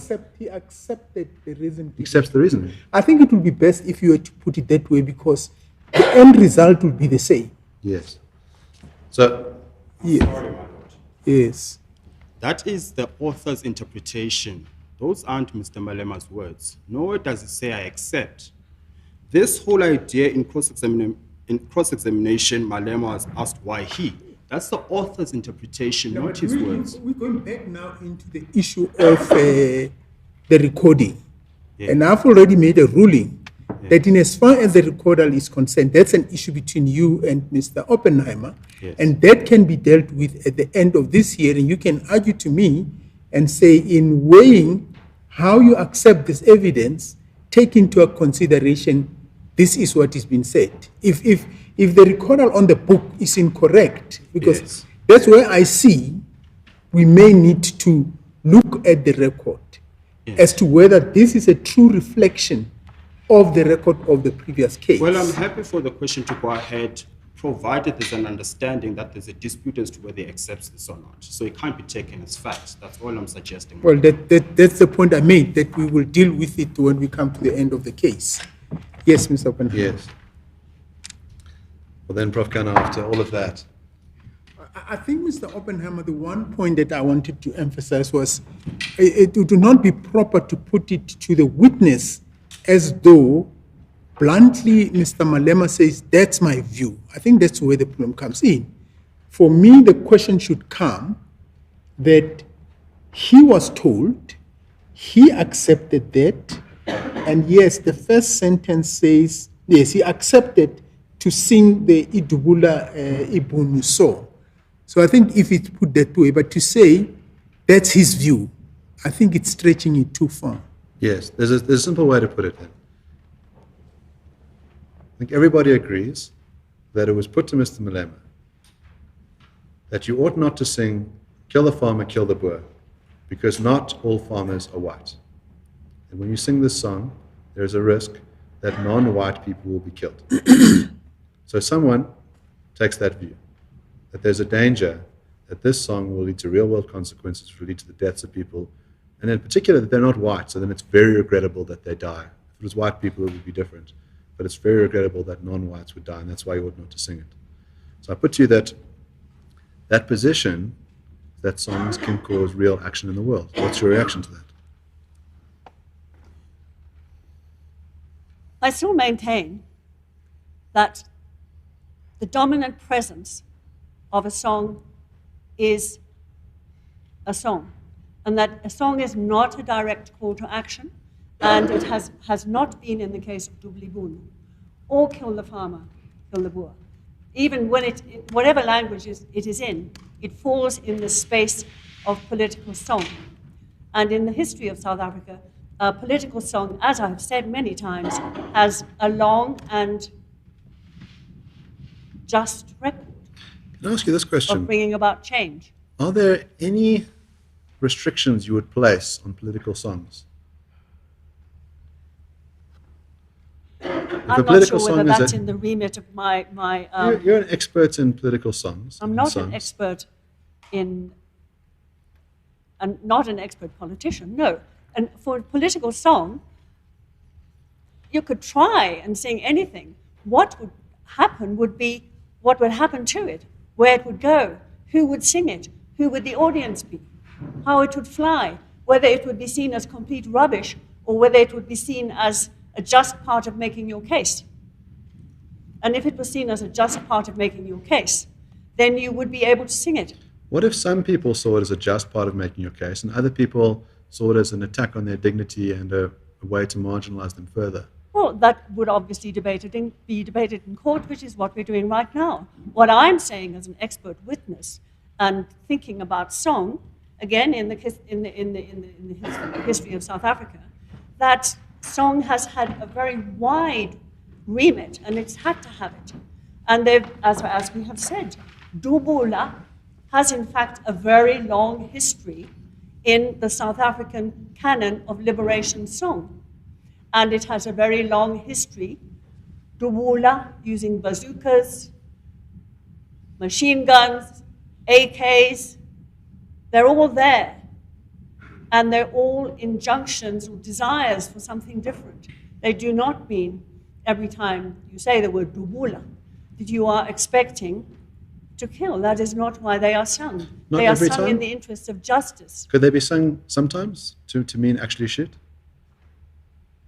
I believe not, on the evidence that I have from my work as working on songs and culture and politics. Songs were used during the armed struggle, is that correct? I've been talking about that all morning, Mr. Yes. Oppenheimer. So yes. Yes. Now, you might think that the armed struggle is just.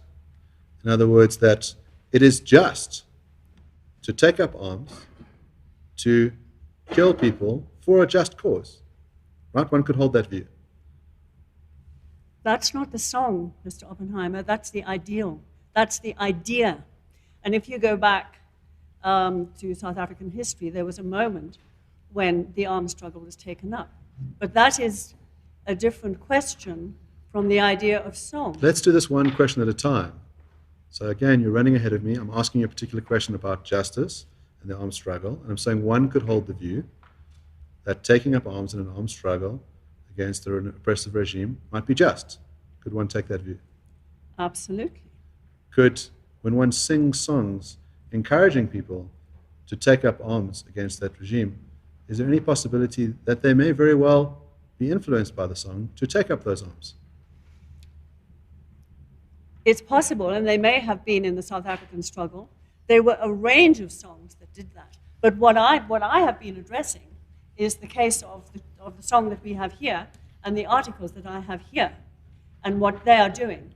Now, if Mr. Malema believes that it would be just to treat white people as criminals, to eradicate them, and he wants to sing a song for that believed just cause, could he influence people to do that thing that he believes to be just? I think we have to look at the history of South Africa, where the democracy is now, where political openness is now, where political parties are. The whole question of having one man, one vote, one woman, one vote is here. It is a completely different place, and justice is here. There is not an armed struggle to be fought for.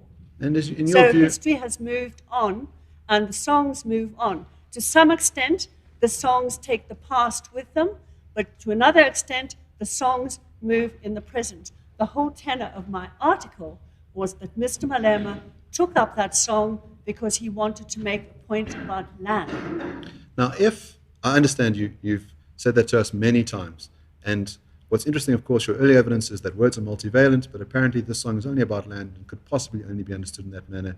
There's no other way to understand it, as far as I understand your evidence, right? It has one meaning, one direct meaning, and that's it. That ends the story. Is that right? This song is about land. Only about land? I believe it is about land, it's about justice. Is it only about land? It's about only land about and justice. It's only about land and justice. Is that correct? That is how I interpret it. Now that's also interesting. You've said that's how I interpret it. Do you accept that other people could interpret it differently? I assume from song that people sing songs for many reasons, not to perform particular tasks, and that Kill the Boer is about land. Let me ask you this. That song is accompanied by gestures as well. That in addition to singing the song, hands are pivoted like guns, and pow pow is said in addition to the song. Do the gestures play a role in the song? Gestures have always played a role in the song. As I said, performance is somatic. Performance is about the body. You do not sing a song standing like a piece of wood. You gesture. And if you look at the videos of the songs, the struggle songs, you will see that one of the most common physical tropes is of gesturing with a gun. Now, is there a difference between gesturing with a gun like this in a mine and going on stage with a real gun? Would there be a difference? I would say not. They're identical. I would say that to move from the gesture to a real gun is still in the realm of song, and that many of the songs that were sung during the liberation struggle did just that. They may well have had guns in their hands, but they were singing about fighting a just war. Would it, if you added in shooting that real gun off the stage, would that make a difference to the effect? Well, I think they were often shot into the air because that's what they were. But I still maintain that this is in the realm of song and dissent in the new regime, which is why it was pulled into the policy of the EFF, as I analyzed it. If I understand your thesis about songmaking, it's an important tool. It's a rhetorical device that can be used like other rhetorical devices we think about in history. For example, a rhetorical device used in Rwanda, use of metaphor to call people cockroaches, for example. It's a rhetorical device, right? calling someone a cockroach, calling a group a cockroach? Well, as we have discussed, the Rwandan situation has its own pressures, its own history, and its own particular political grammar, if you Yes. like. Yes. Now, you accept that the term cockroach is metaphorical, right? Is what? Is it a metaphor or is it literal? It's a metaphor. Yes. So when the Rwandans referred to Tutsis as cockroaches, they were using metaphorical language. Is that correct? There was a general, in the songs used before the Rwandan genocide, there was a general animalization of the Tutsis. Yes. And that was one of the devices used. So you use metaphor, animalization, and I'd say that in other words, that entails dehumanization. That's correct. Yes. So you can use a metaphor to dehumanize people, and ultimately those people can be exterminated. Is that correct? That is what that's what the Rwandan songs did, and the impetus of the songs was one of the things that led to the genocide. Yes. But remember what I said before, that there was government intervention, there was the Interahamwe, there was a very, very long process. And that is absolutely different from the situation in this democracy. Yes. I'm just getting to this notion earlier. My learned friend has said, but this is merely metaphor. It's not to be taken literally. And the point that I'm driving home is that metaphorical language is an incredibly powerful rhetorical tool that can be used as a device among many others to exterminate a whole group of people. Would you accept that? In some points of history, yes. But I would not say that there is anything to be animalizing in the song Kill the Boer. In fact, not at all. Interesting enough, Mr. Malema described in the chant that there is animalizing language used in it.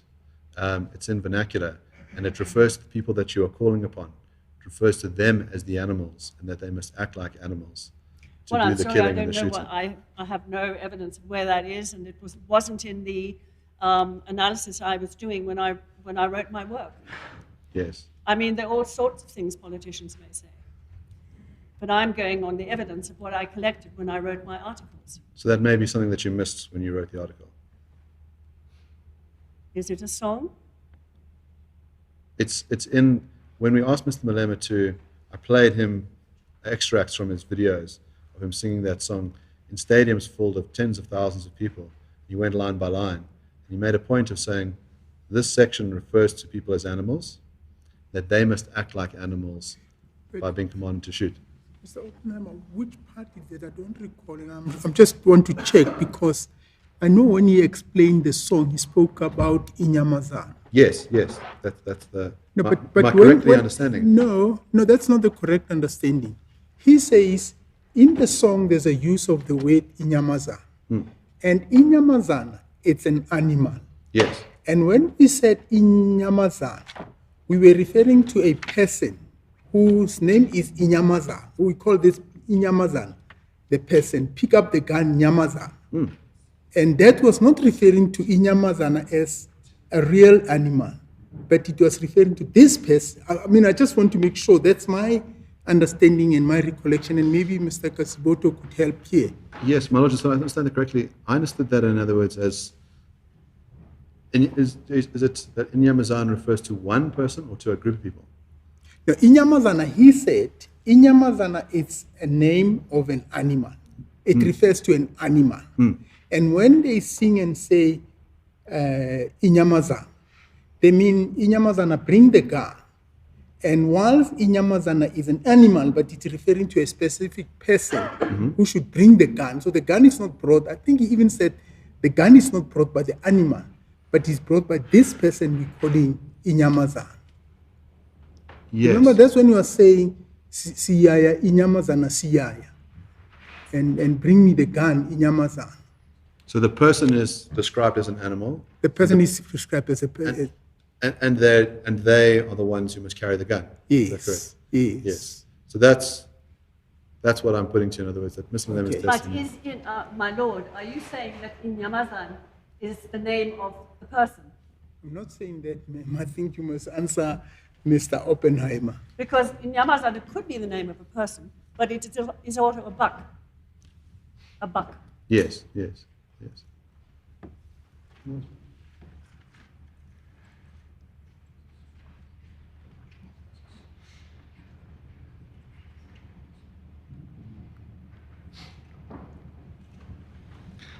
Is there a difference between a chant and a song? They're very, very close. They're connected genres, yes. A toy toy would be seen as a chant. And songs and chants are very, very close. I wouldn't say there's a difference, no. A toy toy may be seen as a song. You said a toy toy may be seen as a song. No. Or what do you Toy toy say? is a chant. Oh, sorry. Definitely a chant. Toy toy as a There's chant. no way a toy toy could be seen as a song, I would say. But then, I'm just giving my evidence, my opinion on that. I'm not completely expert on that. I don't know how the musicologists write about it. But from listening to it, I would say it's clearer that it's a chant. Sometimes chants and songs are very close. Yeah. But in that case, I would say toy toy is not. Could one chant a slogan? It's not exactly a slogan. The thing is, Mr. Oppenheimer, when you are translating across cultures, you have to be incredibly careful that you don't equate things that are actually not quite equatable. Mm-hmm. And a chant is not quite a slogan in the sense that we would use a political slogan now on the back of a bus, say, down with an imaginary party, you know? No. That's a slogan on the back of a car. A chant has many, many meanings. A chant has been situated, again, within cultural references for a very, very long time. So you cannot, when you're doing cultural translation, you cannot simply equate a chant and a slogan. So if you had someone chanting "one settler, one bullet," what would that mean? Again, you could take it literally, or you could take it as someone being hurtful with a certain situation. If someone chanted "one bullet, one bus," what would that mean? Again, you might say, I don't know. I mean, I think you're drawing me down a very narrow semantic road, Yes, which I don't feel like going down because I don't think it's relevant to what I'm here to talk about. You've just testified that you know what the difference between chant and a song is. I don't think there's... If you're refusing to answer, you can just say, "I refuse to answer." I don't think there's a clear difference between a chant and a song, but I Yes. think the context matters hugely. And I think, again, that I don't think you can do a transcultural quick equation of a slogan and a chant. Because chants, again, if you look at chants from the matrix of African cultures, you can have very solemn chants, you can have religious chants, you can have a chants to do with funerals, you can have a chants that work with family histories. So to simply make a simple equation between a chant and a slogan is distorting I'm not the making that meaning equation. of chant. I'm saying clearly chants can come in all sorts of ways. So if you can have a funeral chant, slogans can come in all sorts of ways. You can have hope and change, very uplifting slogan. You can have, Buy American, it's a slogan. And then you can have chants like "one settler, one bullet," or "one bullet, one bus." And that the meaning of the words will be different, right? Or does the fact that they are chants give them the protective veneer that we can never take them literally? I think that's an open question. I think that some chants could have a protective veneer. But again, in order to really look at the situation closely, you'd have to look at where, when, how, why, and so on. Yes. In other words, the context in which the words are chanted or sung will play a role in determining their meaning. I would say so, and also the language and the situation. Yes. Language and the situation would be part of the context. Yes. And, Yes. My Lord, I have no further questions. Thank you. Re-examination. Mr. Kasiboto, re-examination. Just a second, my lord. Please pardon Okay, me. that's fine, that's fine. I didn't realize you were still talking.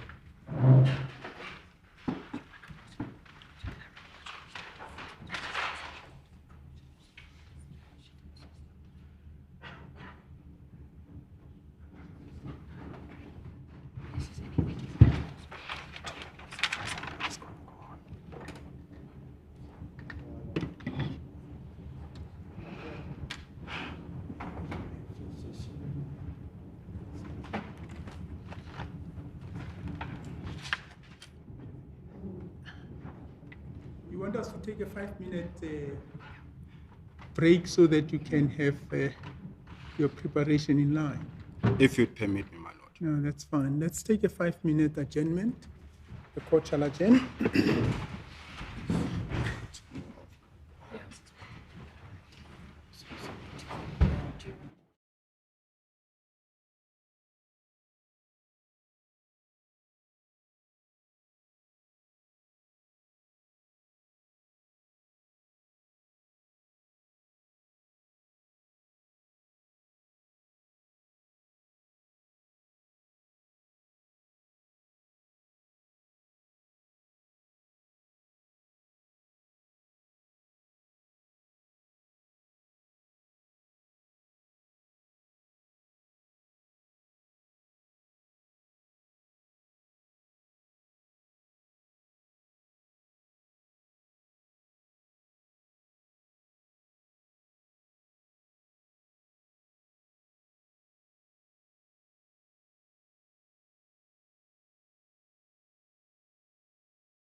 I'm going to request that we all stand up and take a moment of silence in memory of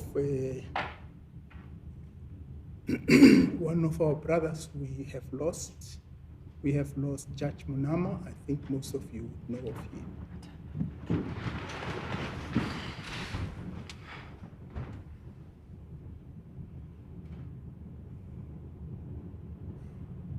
Thank you very much.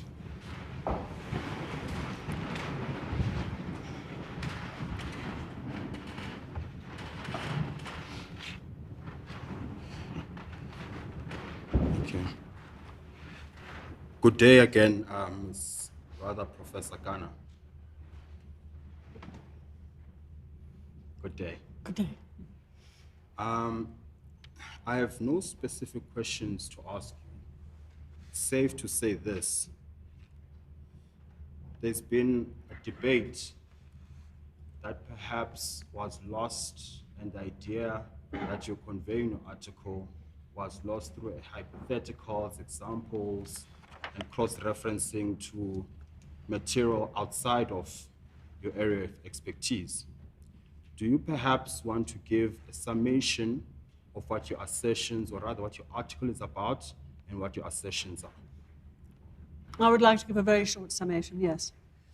I would like to say that my articles, both of them, were an attempt to resituate song as an important element in South African democratic life, and to resituate it as that important element because it comes from a long matrix of African history where performance, critique through song, critique through oratory has been a part of African life. And that therefore, to have a political song as a part of our life now is a continuation of a very long, honorable, and creative tradition in South African polities. I have no further questions for the witness. So thank you. Perhaps, my lord, sorry for the interruption. I just wanted to make a point about the practicalities moving forward. Well, let's deal with that once we've released the witness. Okay. Thank you.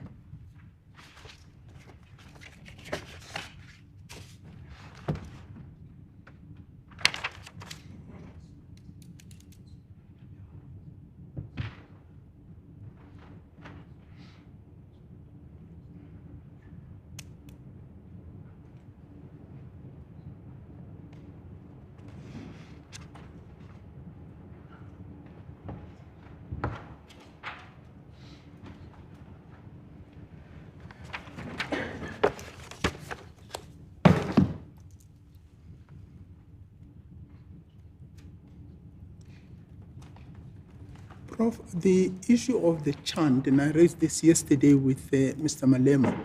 As I understand, and I had an opportunity last night following from that to understand what the difference would be between a song and a chant. From what you've explained, a chant would normally go with the song, generally. Not necessarily. I mean, you could have a chant could go into a song, yes. Yes. But they don't have to go together, my lord. No, but I'm saying generally, you will find that most of the chants, particularly talking about political songs, I'm not talking about songs in the church or in religious bodies, because you do find chants also there. But I'm saying in political songs in the context of South Africa, you find them most of the time in a song. Yes, although I mean you still hear toy toy. Yes. And I would say that toy toy is a particular genre that's quite hard to reproduce, and I would say it's a chant, but you could often then have a toy toy and then a song afterwards. They would go together. But they could. But both of them stands out as a form of a speech. Whether it's a toy toy or it's a song, you would agree that they would form part of a speech or not? Well, I would say it's a particular kind of speech. It's not like the kind of speech we're having now. Yes. It moves into the space of performance. And the space of performance can be a space where one is allowed to say things one would not be allowed to say otherwise. The space of performance is, in a sense, sacrosanct. Yes. So it will take a form of an artistic product. Now, if that is the case, and the song is sung in that format, but is sung in the context of a political song, wouldn't one be able to say from that song you could even deduct messages from the song? I'm not sure, my lordship, what you mean by artistic production. Well, I'm saying from what you describe, because you're saying it doesn't take an ordinary song, it's like part of an artistic process. Or you're not saying that? Could you repeat again, please? I'm saying if a song, you're saying a song in this context would be part of an art. And if it's part of an art, my question is, we know artists, what they would communicate. Sometimes they communicate pure messages of entertainment. Nothing comes out of it. It's just joy, and you sit there, you listen, you sit there, you hear the songs. The songs are just emotive or therapeutic. But some songs you can deduct from their messages. Is that not so? Yeah, I think that is so, yes. Okay. And now, you spoke about the history of a song in the context of South African politics. The history of the song, yes. And your emphasis is purely on songs in the political context, or let's call it in the context of the struggle for justice in South Africa. Well, I mean, you could go back further into history. Further than that. Because I'll tell you, I asked Mr. Malema yesterday to say, from my understanding of his presentation, he looks at the history of the struggle in South Africa in kind of a two-phase. Firstly, from 1652 onward, almost up to 1994. He speaks about other aspects of the history, like the Land Act of 1913, but that you can put it all into the dispossession of the land under colonialism and under apartheid. And then he also looks at what happened under 1994. Would you categorize the songs from your own research into that category also? I would not. You see them as a continuous process? I see it much more as a continuous process, and I think that song has been present on the continent in African production as a vehicle, sometimes of praise, but also of criticism, and also as a form of wanting something that they haven't got for a much longer time than that. So my periodization would be different to Mr. Malema's. Okay, but then that would mean that in terms of the songs and their context, the 1994 period of coming into being of the Constitution would have no meaning to those songs, or would not have no implications for the songs. I think songs are always guided by circumstance. They're guided also by cultural norms, but political songs particularly are guided by circumstance. It's not by chance, for instance, that Nelson Mandela Metropolitan has service delivery protest songs, which come from the same tradition very recently. So the songs are going on. The songs are a vehicle, an expressive vehicle of performance to make certain points, and sometimes to make heard the voices of people that would not otherwise be heard. Well, let's take an example and understand. Let's move out a bit out of the political songs. And I may be totally wrong here. I'm not into songs and things like that. I listen to music as and when. But in the olden days, somebody singing a song about having an affair with a 16-year-old, and there's quite a number of songs where an affair with a 16-year-old is highly glorified, and can't remember them at the top of my head. But I would assume that with the development of societies and the issue of women's rights and the issue of children's rights, that culture has now changed. It's almost like a taboo to praise that kind of, or sing that kind of a song. Well, I think it would be frowned upon, so it would stop. But to ban such a song might not help at all. It might simply drive things underground and stop people having the right to say what they wanted to say. What I'm trying to say, my lord, is that there is a kind of pressure of the audience that is put on a song. if those songs are not heard anymore now, is because people decided that they were not worth singing. And so what I would take into account, my Lord, is that there is a democratic push and pull with songs. Songs have a place. That place may disappear. It may move. Yes. And that's what I'm trying to understand. And as I say, I tried to categorize the period with Mr. Malema yesterday. What I'm trying to understand is, if you sing a song that had certain chants before 1994, and my understanding from what I've heard is prior to 1994, political forces were at each other's throat, if I may use that term. Yeah. There was war, in a sense, in South Africa. Now, in a war situation, you mobilize whichever way you want to. You can sing chants that would mobilize you, give you, and Mr. Malema says it was never an instruction, but it could mobilize people.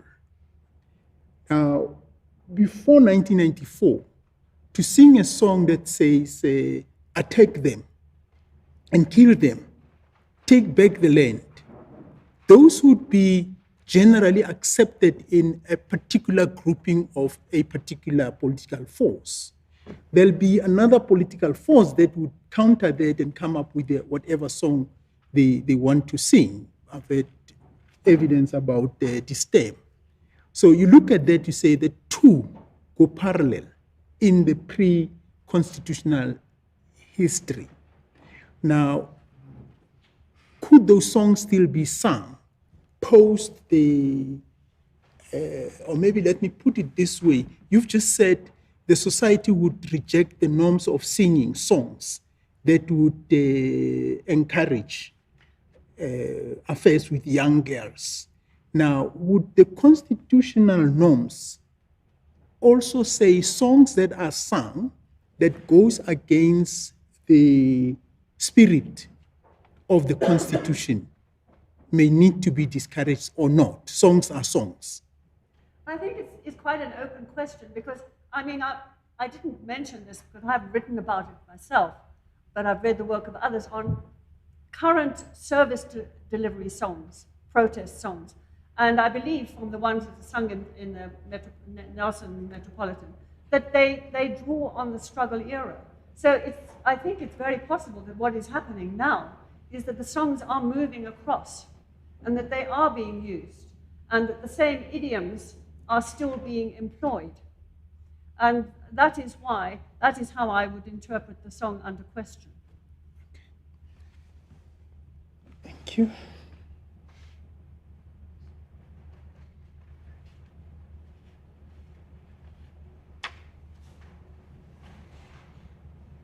You asked a question about a hypothetical question about driving women into the sea. Now, Yes, ma'am. If a song is sung along those lines, it seems very extreme, but for my own understanding, if a song like that is sung, would you say it could also, it's possible to send messages of, or induce fear, and also communicate hatreds? It's possible, but there's never been a song like that. It has no, even in spite of the patriarchy in which we live and the gender violence that we live in, there has never been a song like that. Yes. Okay.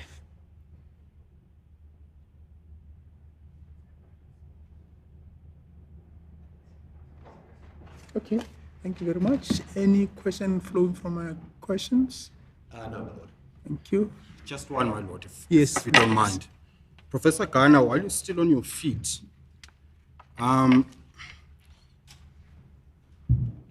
is there a difference between a political song, particularly in the context we're discussing today, and say any other song? For example, the song my Lordship referred to.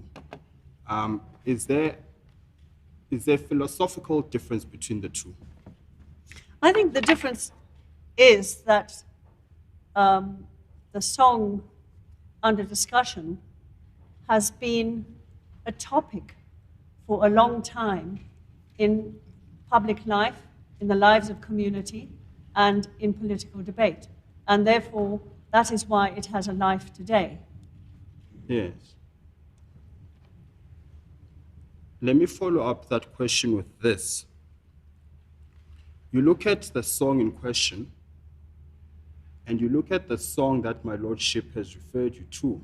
The women being driven into the sea. Correct. Now, in terms of the message they both want to send, is there a difference? And if there is, what is it? Well, you're putting words into my mouth in a way. But anyway, never mind. Correct me first and then, yeah. There's a very, very, very big difference. And that is that the one is, again, part of, if you like, the pushing through of a democratic process. And that is what the land song is linked to. The idea of driving women into the sea is as crazy as Nongause, the prophetess's foreseeing that the cattle killing. You know, it's just I would say, an idea beyond the realm of taking seriously. But my lord, with all respect, you did use it. Okay. No further questions. Thank you very much. Right, Mr. Thank you, Professor. You are excused. Thank you very much for coming. Thank you. Mr. Kasiboto, you wanted to talk about the way forward.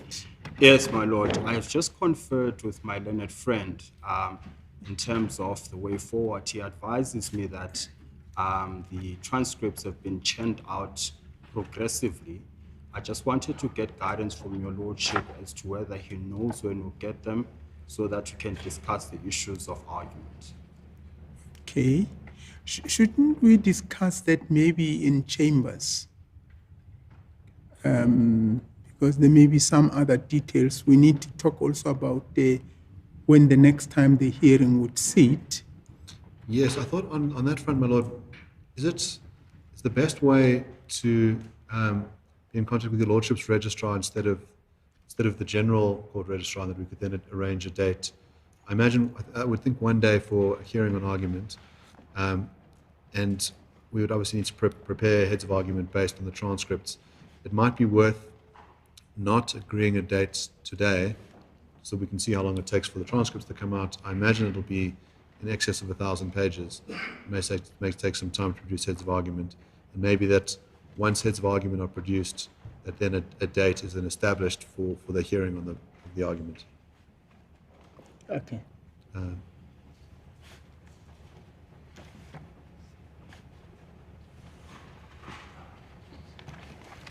It's fine. I think we'll postpone the matter to a date to be arranged with the Secretary of the Court.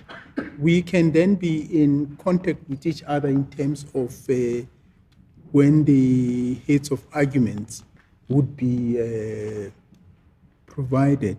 Now, the heads, do you want me to set up the dates same day, or do you want the complainant first and then the defendant next? The same day, if that works?